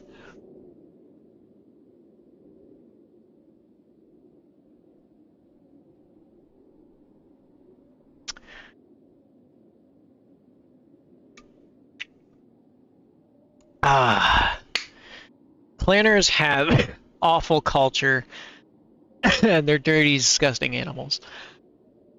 What we might do on Thursday then is I might put on some Tex Talks Battletech in background while we do some painting of minis. That might be what we do on Thursday. You guys let me know what you would like to see on Thursday.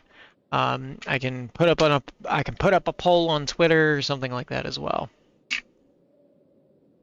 Give me clans that shall then not be named Wolverine and free Russell Egger Republic, and I'll be happy. Absolutely, absolutely. Those are two factions in general that like were the most based and awesome things ever, and they killed happiness. Salvage Ops lead reporting. We have completed preliminary recon and marked the areas of interest on your nav map. Okay, so first thing that we're going to do in this mission operation is we need to set a go-to location for that guy there for the Warhammer. He's going to be our patrol guard. The other two are going to come with me. I may have to send another one back to defend the other guy, potentially. So I'm going to F3, F7 to F4. So he's going to defend the other guy, so they're going to run around with each other, basically. And then... yeah, we're just going to...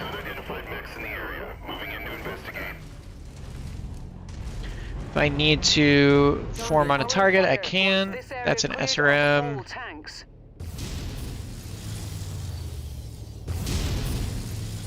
My ammo fucked? Oh, I don't have any ammo. That's not good. My crab has no ammo. That's not good.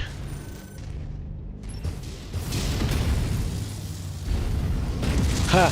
There was a mistake I didn't expect. I didn't bring ammo. Okay, so target eliminated there. We're gonna switch mechs, actually, then. We're gonna get in our Mackie. Sir, this is Flash. Good shot, huh? And we're gonna tell F2 to F7. Ooh. F2 to F9. Or sorry, F6.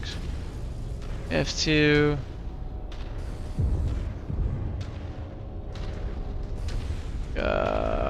You're gonna F3 that way.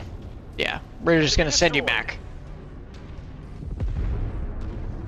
Why is my thing not going? Do I need to do all of them? Oh, yes, I do. Target destroyed. F4. There we go. Hopefully they'll go defend him. We'll see if that works or not, but we're gonna find out. Target is down.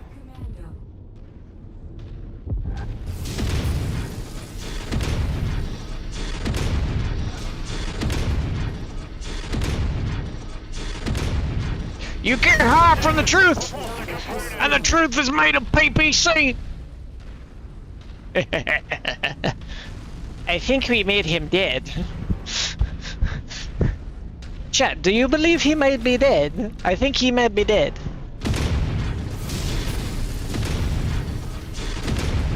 Wall, get out of my way. I have places to go. Fuck off, you bitch. I got places to be. Damn, Commander, that's a good one. Salvage confirmed. TAC ops in. Hey, some tier 3 weapons that have been stashed away are now ours. Get out of my way, Satellite. We're only in the first mech ever built. It's a Mackie. It's pretty sweet.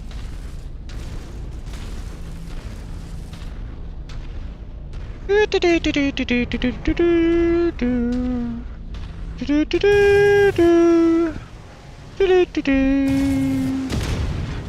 out of my way.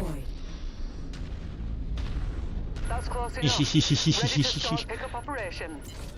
Alrighty, we got a little bit of some salvage. Beginning recovery now. We go to Delta Point. All hands, prepare for enemy contact. At all. Target Saint, acquired. get out of my way. Target destroyed.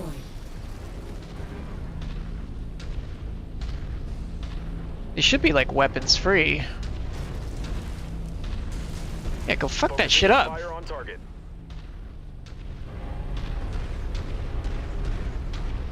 We're gonna have to figure out what happened. Oh god. We're gonna have to figure out what happened to some of my other mechs. I'm gonna switch. Yeah, we're gonna take care of this problem.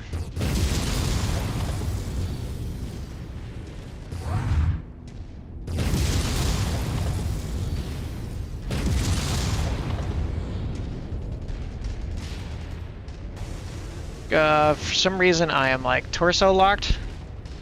I don't know why. Target destroyed. He must have been locked in place by some sort of glitch.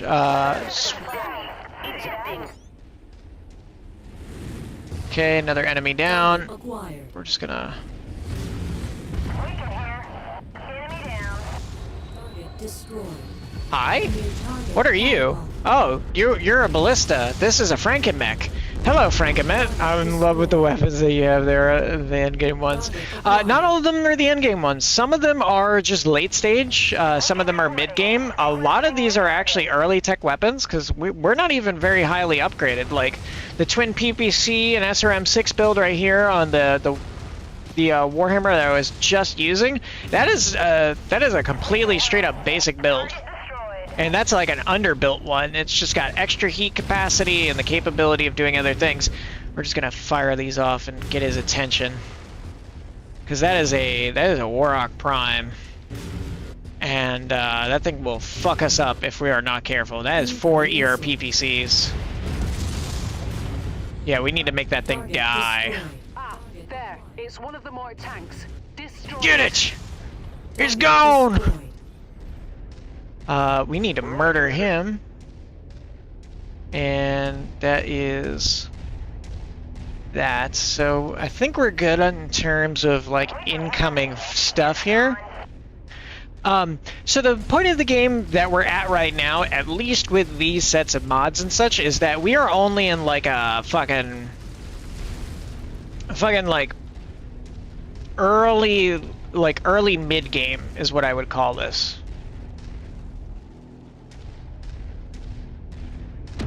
Because things get a lot harder.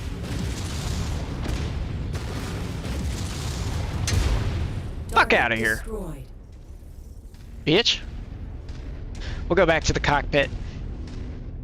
This is one of our faster mechs, so we're gonna use this as our lead charger. Now that we've kind of broken the enemy line that's been coming for our dropship, we've stopped them from mostly fucking up anything, we can kind of make our way around to where we need to go. Target acquired. Hopefully we don't encounter too much that's gonna screw us up, or we won't have to like run back to the dropship.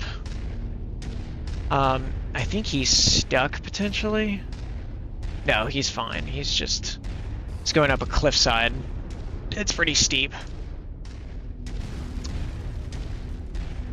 So we're heading to the Delta Point. The other cool part about mechs is that like you can cross terrain that's usually kind of unusual, stuff that like tanks and vehicles can't normally do. And part of this I think comes down to there was a lack of understanding of design for this game in particular when Piranha was coming into this idea. Target destroyed. Number one is that the tanks and vehicles don't have a good path and direction to work from, because as a combined arms game, they thought the mechs were everything and that you needed to make room for them, but mechs can traverse a lot of different things. Do you have jump boosters or boosters at all? Yes, you do have something called jump jets. You can get really good ones too that let you do all kinds of different things, They don't make you significantly faster, but they allow you to pop up and such. None of these mechs have any of them on them at the moment, but we will, when we go back to a lower tier area, have those things on them. Some of our most prolific mechs that we use jump jets in particular. Walk on up to the treasure to pick it up. And yes, they even have jump jets for tanks.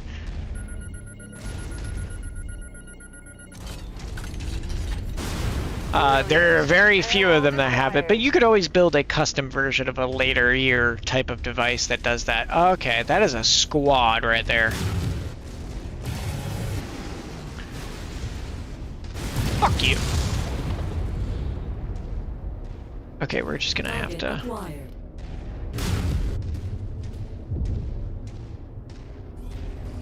Hopefully the dropship can take care of it, but it's probably gonna cause a little bit of a problem. At least. I can't even reach out that far. I'm not gonna even try. Okay, that is a something Clanner Prime. That is a scary mech down there. Oh fuck, that's an Atlas D and a Warhawk. New target, Atlas. Okay. Target acquired. Okay, hi there.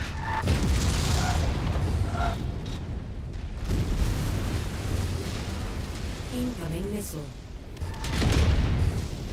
Yeah, we need to fucking move in on this ASAP, Rocky.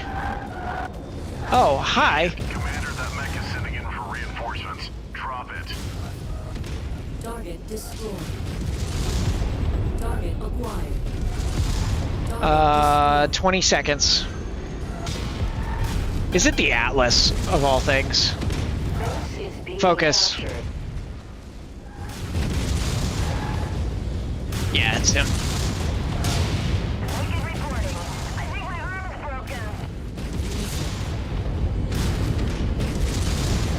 Alright, I got him. That's another Mackie on that side. Focus that down. Whoa, that's a lot of damage. Mackie's down.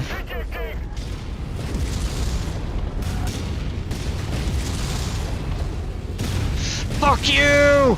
Fuck you! Target destroyed. Oh, jeez. Let's take that tank apart. Oh. Base is being captured. Ooh, that's like 73% there. Okay, we gotta walk back a little bit. I don't know if I can even get back there fast enough, but I'm gonna try. I move at a very good clip, but I don't know if I'm fast enough.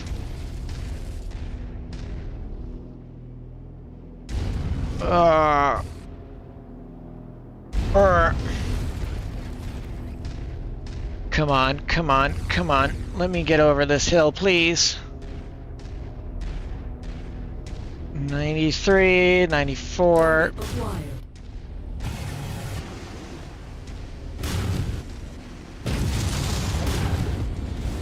Damn it, this location is lost. Our employer will not be pleased. Get out of there, Commander. There's no more good we can do here. Target Dang. acquired. See, this is the other problem. You have to watch out for stuff like this. Target destroyed. So, that's not a good thing. We didn't protect our dropship well enough. Too many things got past us. This is another reason to play with friends. It's because they can help you do this kind of thing. It's much harder to do without having friends to help you. So we still get to claim as much as we want out of this. We get very little in terms of, you know, value for that stuff. We missed 3 optional objectives. Not so great. But 60,000 in that, 2.1 in damages there. Mackie got fucked up again. So that's fun. But this is also the save where we do a lot of, like, we don't take back anything. So if we make a decision, we make a decision. It costs a lot to work in this environment in particular.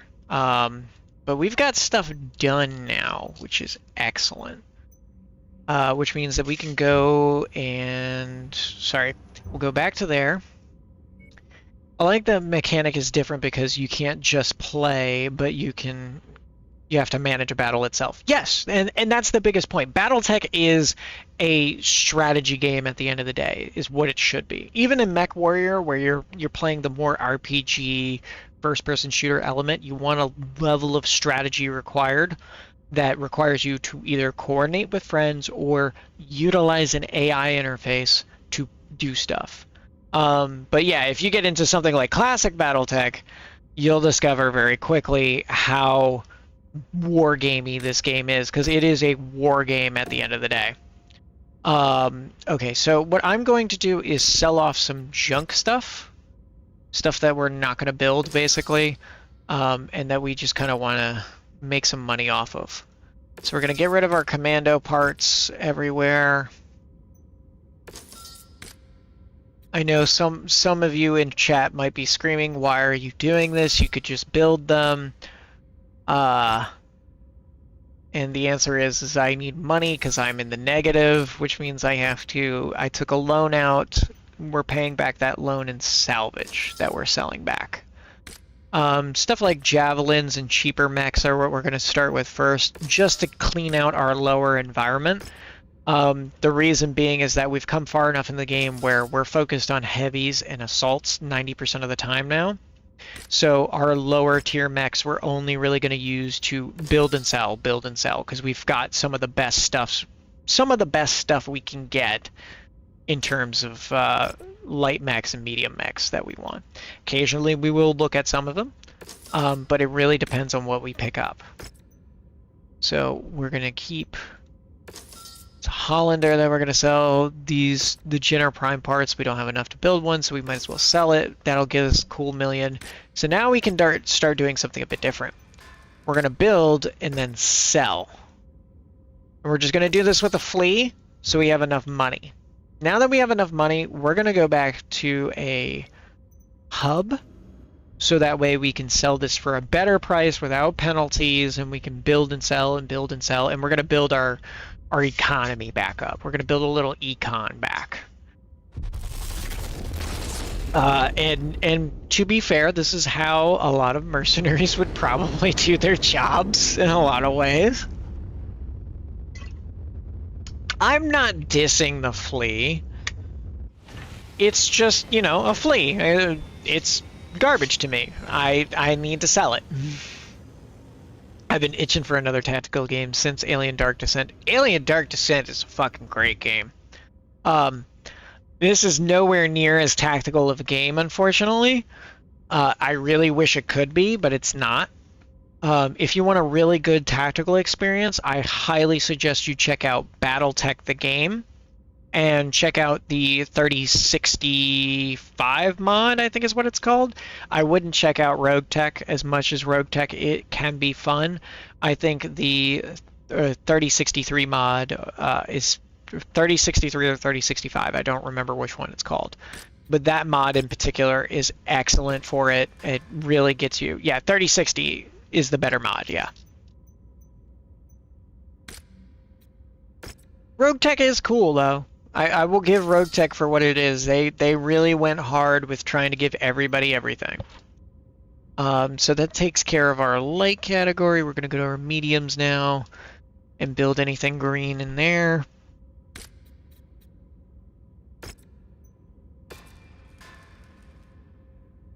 Now these are the HBs. I'm actually going to build these first because they are super expensive. I know I said I was just going to build greens. I'm going to build that one in particular because of just how expensive these ones are. Because they sell for a good amount of money, 4.6 million. It's a hard thing to do, especially in gaming. Yeah, it definitely is. Makes it mid to bad. Yep. So one of these. Again, we're just here to make some money. You can already see we're starting to build back our fund of money. Money, money, money, money, money. And another Vulcan. Money. And money. Money, money, money, money, money, money. You know what? We might as well just build one of these because they are super expensive. Another cool 4 million back into our pockets. You definitely want to build things that you know you're going to be able to make a profit off of. Stuff with, you know, double heat sinks, XL engines, things like that. They're super expensive pieces of equipment, which means that they can sell back for a lot of money. In particular, let me look at this really quick because I think it had some. Oh yeah, we're taking that off. We're taking that off. We're taking one of these out of here. We're gonna take one of these out of here. We're just gonna be like, all right, that's ours now. Those parts now belong to us. Because the rest of it we can just sell off afterwards, and that's perfectly fine. But those are expensive pieces of equipment that we've got there. Fucking 2 PPCs got knocked out. You fucking asshole. Why would you break my boy like that? I can fix it at least. It's gonna suck. God damn. So, repair all.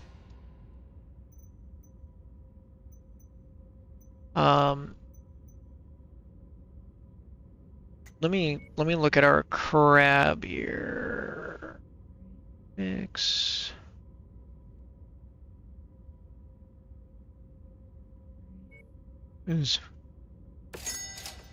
Yeah, that's our crab. It needs to fix. We needs to fix it. It's been damaged in some way, shape, or form. Why has it been damaged? Under tonnage needs repairs. Repair all. Why are you undertonned? Why are you undertonned? You're really undertonned. Why?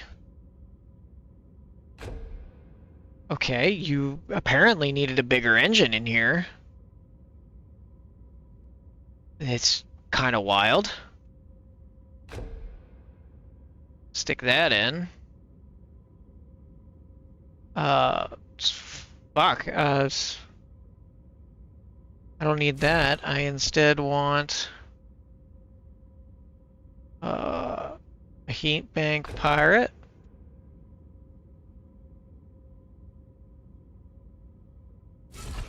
What is that? Okay, so Royal, and then one of these, one over that. I lose armor for this. I lose 70 points of armor in the process. That's not fun.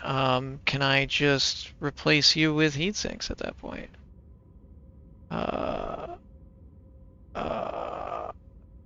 Yeah, yes I can. If I just, you know, go whoop and go whoop. That's a bit better. That's a bit better. Okay, 99.8. That's correct weighting. We're getting somewhere with this. The weapons are all fine. Why did it have a problem last time? I don't know. That's bizarre. This is incredibly bizarre. Not gonna lie. Incredibly bizarre. Okay, that takes care of that. This is gonna be fun when I pull this thing out. This is the Naga. Normally this was equipped with Arrow 4s, but we've changed it up a little bit to be something a bit different. Oh, that's cool. We're gonna keep you like that. And Boop. I name you Boop. Wonderful name for a wonderful mech that goes boop. Okay. Final campaign mission, we'll get that done. We've got a little bit of money back. We didn't spend all of it, obviously. We didn't really make back everything, but we wanted to get to a financially good position and then come back after another mission. We're gonna probably need to stick around this area and kind of fight our way out, coming back to the port as often as possible. Air of nothing. Interesting. Okay. Samantha Cole needs us to help identify her unknown forces that have been harassing her and Cole. Okay. So, all damage coverage all day long. We've got 46 days to fix a lot of this. We've got 400 tons to take with us, so we're bringing max weight. Maximum weight. We paid an enormous bill, like usual. We're gonna go for it. We're gonna see how this turns out.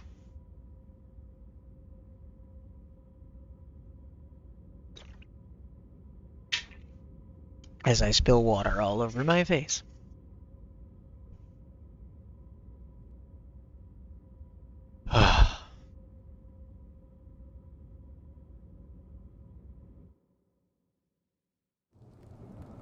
There we go.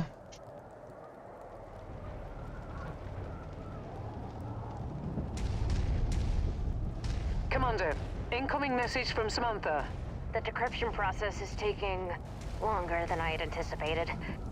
But without a doubt, the data originated here. I'll see if I can make any more headway in deciphering this. Okay. Maybe it can tell us something useful. There's no ammo in the this meantime, mech for some reason. I want you to take these bastards down. It's time they learn no one messes with House Cole. You heard the lady. Targeted location has been marked. So that's not good. Also, one of the PPCs is broken in here. That's not good. Alright, so we're running from the Crusader then. I'm gonna have to figure out what the fuck happened to the crab. And why it's acting the way it's acting. But for some reason has no ammo.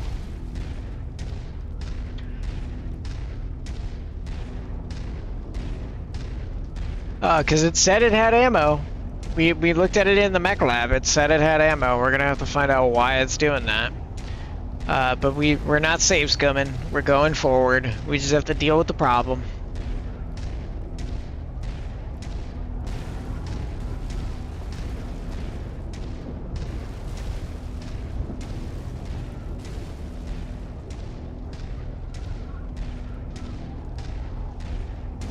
Stop moving now! I've just seen schematics of the base. It's heavily fortified, and you are within a hair of triggering its perimeter defenses. A full frontal assault would trigger alarms and put the base on high alert, leading to increased resistance. What do you suggest, Rihanna? Samantha's briefing mentioned a path along the edge of the base. It's a longer detour, but we can potentially catch them by surprise if we take it. I strongly suggest the path of least resistance here, Commander, though the choice is yours. I mean, the choice is always mine.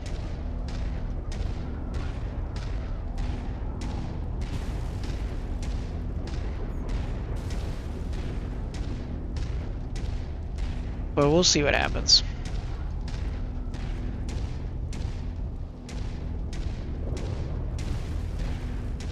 Flash here. Good contact. Target acquired. Target destroyed. Target destroyed. New target spider.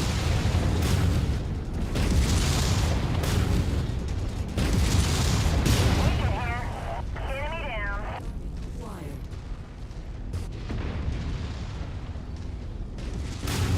Target destroyed. They tried to fight me. I made them die.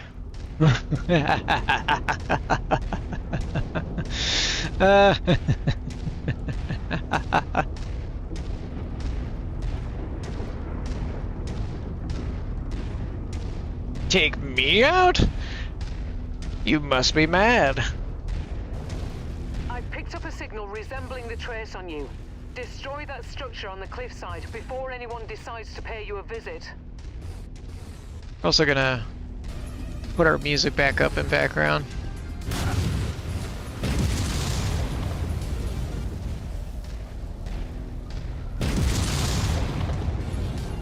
If it decides to work.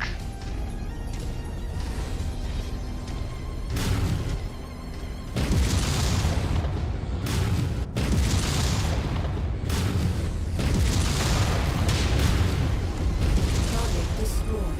Target acquired.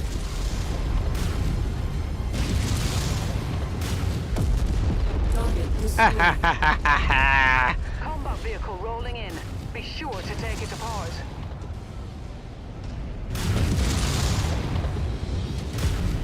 Target destroyed.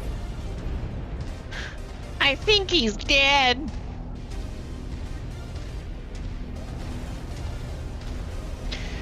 Thank you for the compliment on the piloting, by the way. Ah. I wish the music would just work.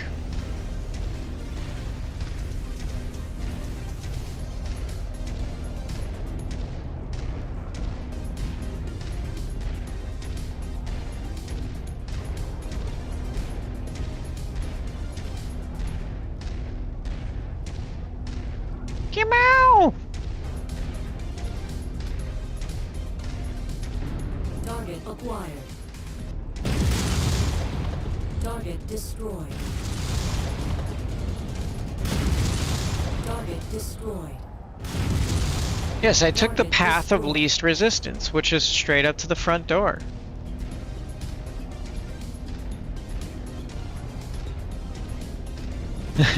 Yeah, the cockpit hit to my antenna. Yeah, I took a shot to the face, so my antenna's a little busted up. They broke my radio a little bit. Hey, we got an achievement, spotting flies. Target destroyed. Because we swat them flies. Yeah, I just have to keep hitting my radio. Banging on the side of the mech with a wrench. Like, come on! I want you to work! God damn it! I just want to listen to my tunes! Come on, war crimes and tunes is the best kind of opportunity.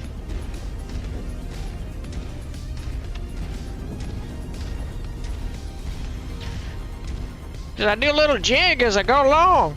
Just go wah wah wah wah wah. Ba-ba-ba-ba-da. I think your arm's coming off. I think your face is coming off.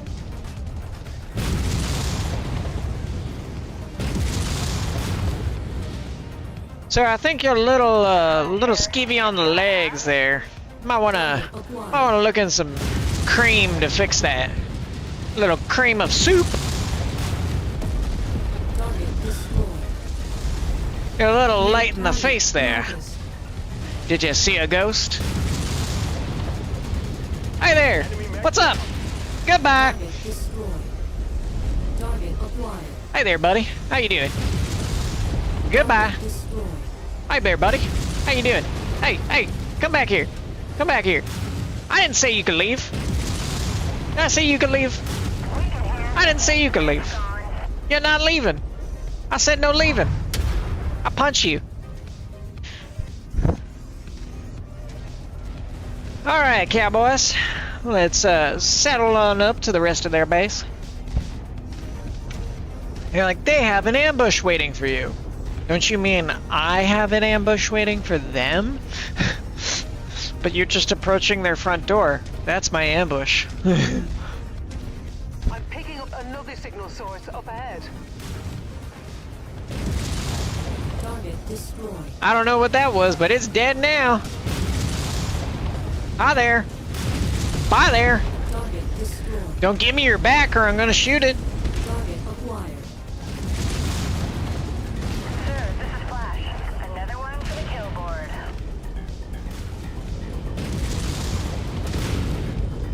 Target destroyed. Get out of my airspace, you motherfucker! Target destroyed. Ammo low.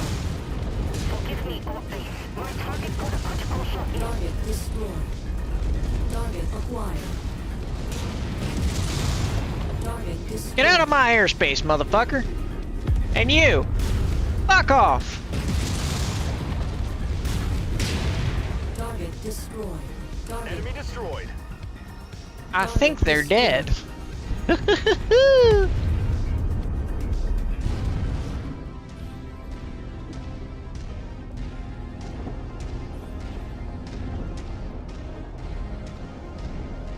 Yeah! Do a little dance. Make a little love. Getting down tonight. Getting down tonight. Alright. Making our way. Gonna make murder on my mind.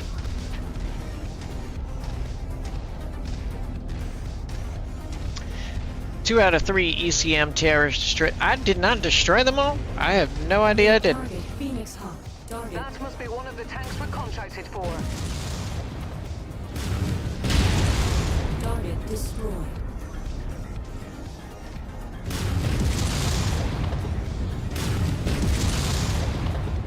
New target broken.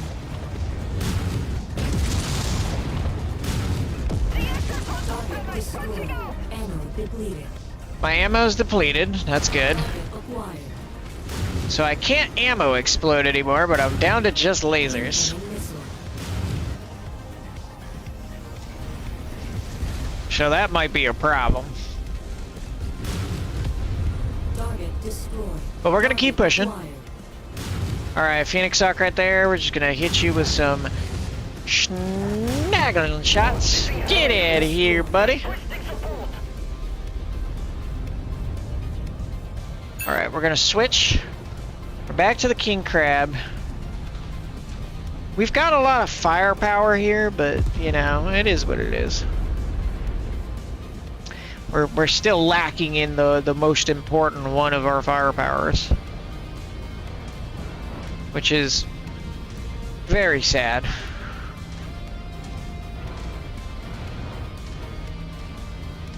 But we'll push along.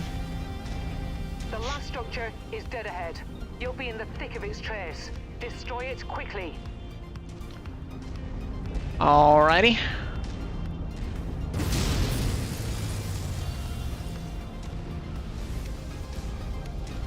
Another squad of VTOLs moving towards you, Commander.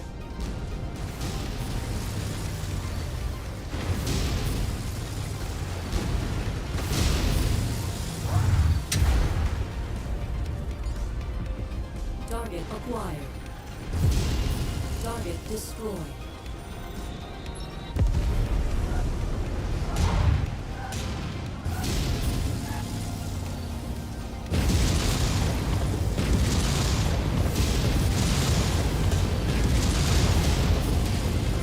Uh-oh. Flash here. See that? That's not good. I fell down. Target acquired. Target destroyed. Okay, something's going on with the controls here. Uh-oh. Uh-oh. No. Okay, so he went down too. Alright. We're kind of stuck with this. Okay. Alright, so the Warhammer's still up here, though. Alright, so we'll just use him to move forward with. Unfortunate that that happened, but, like, it happens. That wasn't even just, like, an AI being fucky. That was me doing something stupid and walking off a cliff. Because I walked off a cliff, the AI is gonna try and walk off a cliff. Because it's trying to follow me as best as possible. So it will try and maneuver its way down hillsides, even if there is, like, nearly impassable terrain sometimes. Another message from Samantha, Commander. You're going to want to hear this. Commander, I just finished decoding the data. I know who's responsible for the attack on my father. I don't believe it, but It's my own family. Estranged cousins. They fled the Federated Suns long ago after a failed attempt to usurp my grandfather. They appear to have taken refuge in the Draconis Combine, supplying House Kurita with classified information about my family in exchange for clemency. The pilot of the Victor that attacked my home, it's my cousin, Henrik. He aims to kill my father and take the throne for himself with the backing of the Draconis Combine. You have to stop them. Commander, a puppet of the Draconis Combine ruling over House Cole would destabilize the entire region. We have to put a stop to these usurpers now. This is not good. I engaged at the wrong moment.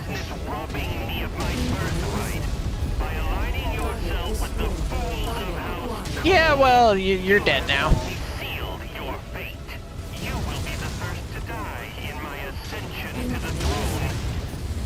I don't have time to listen to you. I need you to die, sir.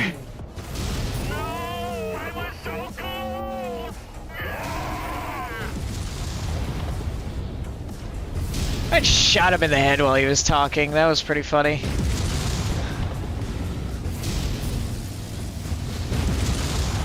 Pretty great. Pretty based. Okay, that's a 100-ton Marauder 2. Hi! You are frightening!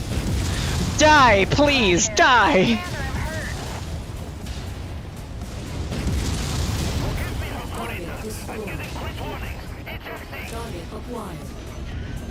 Oh boy. Target destroyed.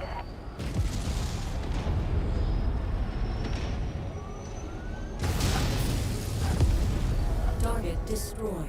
Oh man. Fuck. For those who rejoined here and have been coming here and asking about the Steam Workshop mod list, I am working on it. I promise you, I will get it out to you. I'm gonna try and get it as quickly as possible. I cannot guarantee how fast that will be. I've been trying to do it for next week, but we'll see how quickly it goes. I don't have infinite time, so it is as slow as the will of the world dictates. Where am I getting hit from? I can't even see it. Find it and kill it, please. Wherever it is. Shadow unit is somewhere here. I just blew something up. Where are you? God, he lost a binary laser. That's not good. Is he somewhere past here?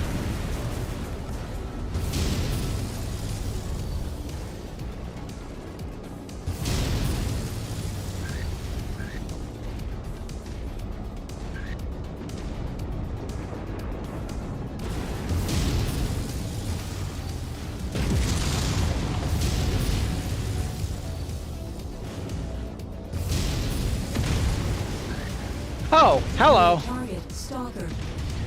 You showed up out of nowhere.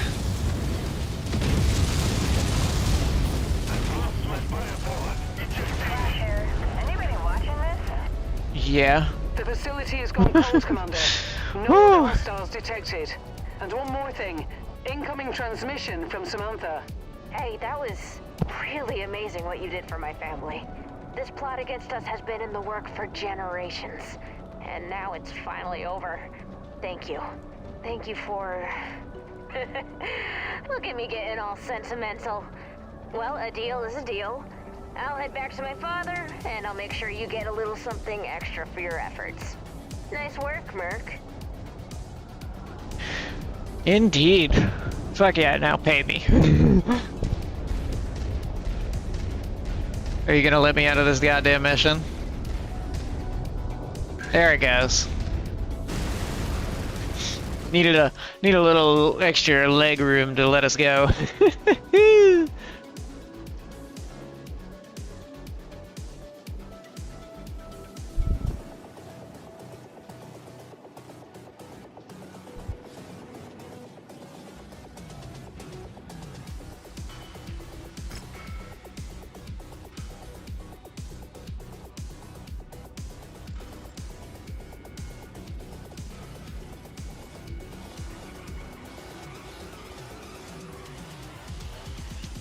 Alright, we're gonna take everything here. 3.9. We took a substantial amount of damage. But we get a Victor Basilisk out of it. We get reputation. We get some extra money. All really, really good things for us. Plenty to go off of with that. We are at a level 2 system.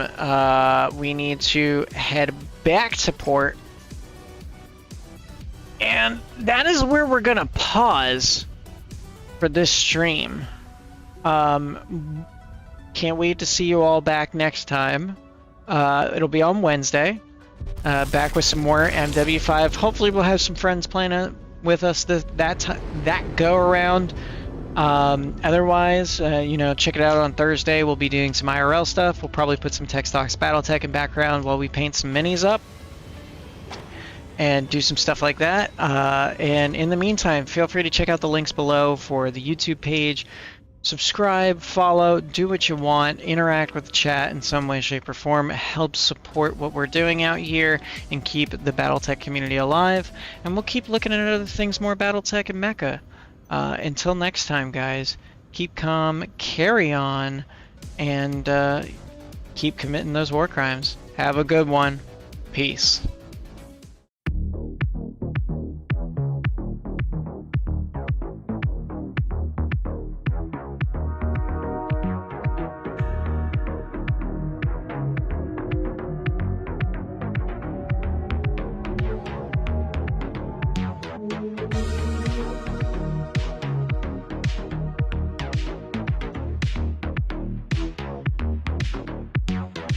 Reactor online. Sensors online. Weapons systems online. All systems nominal.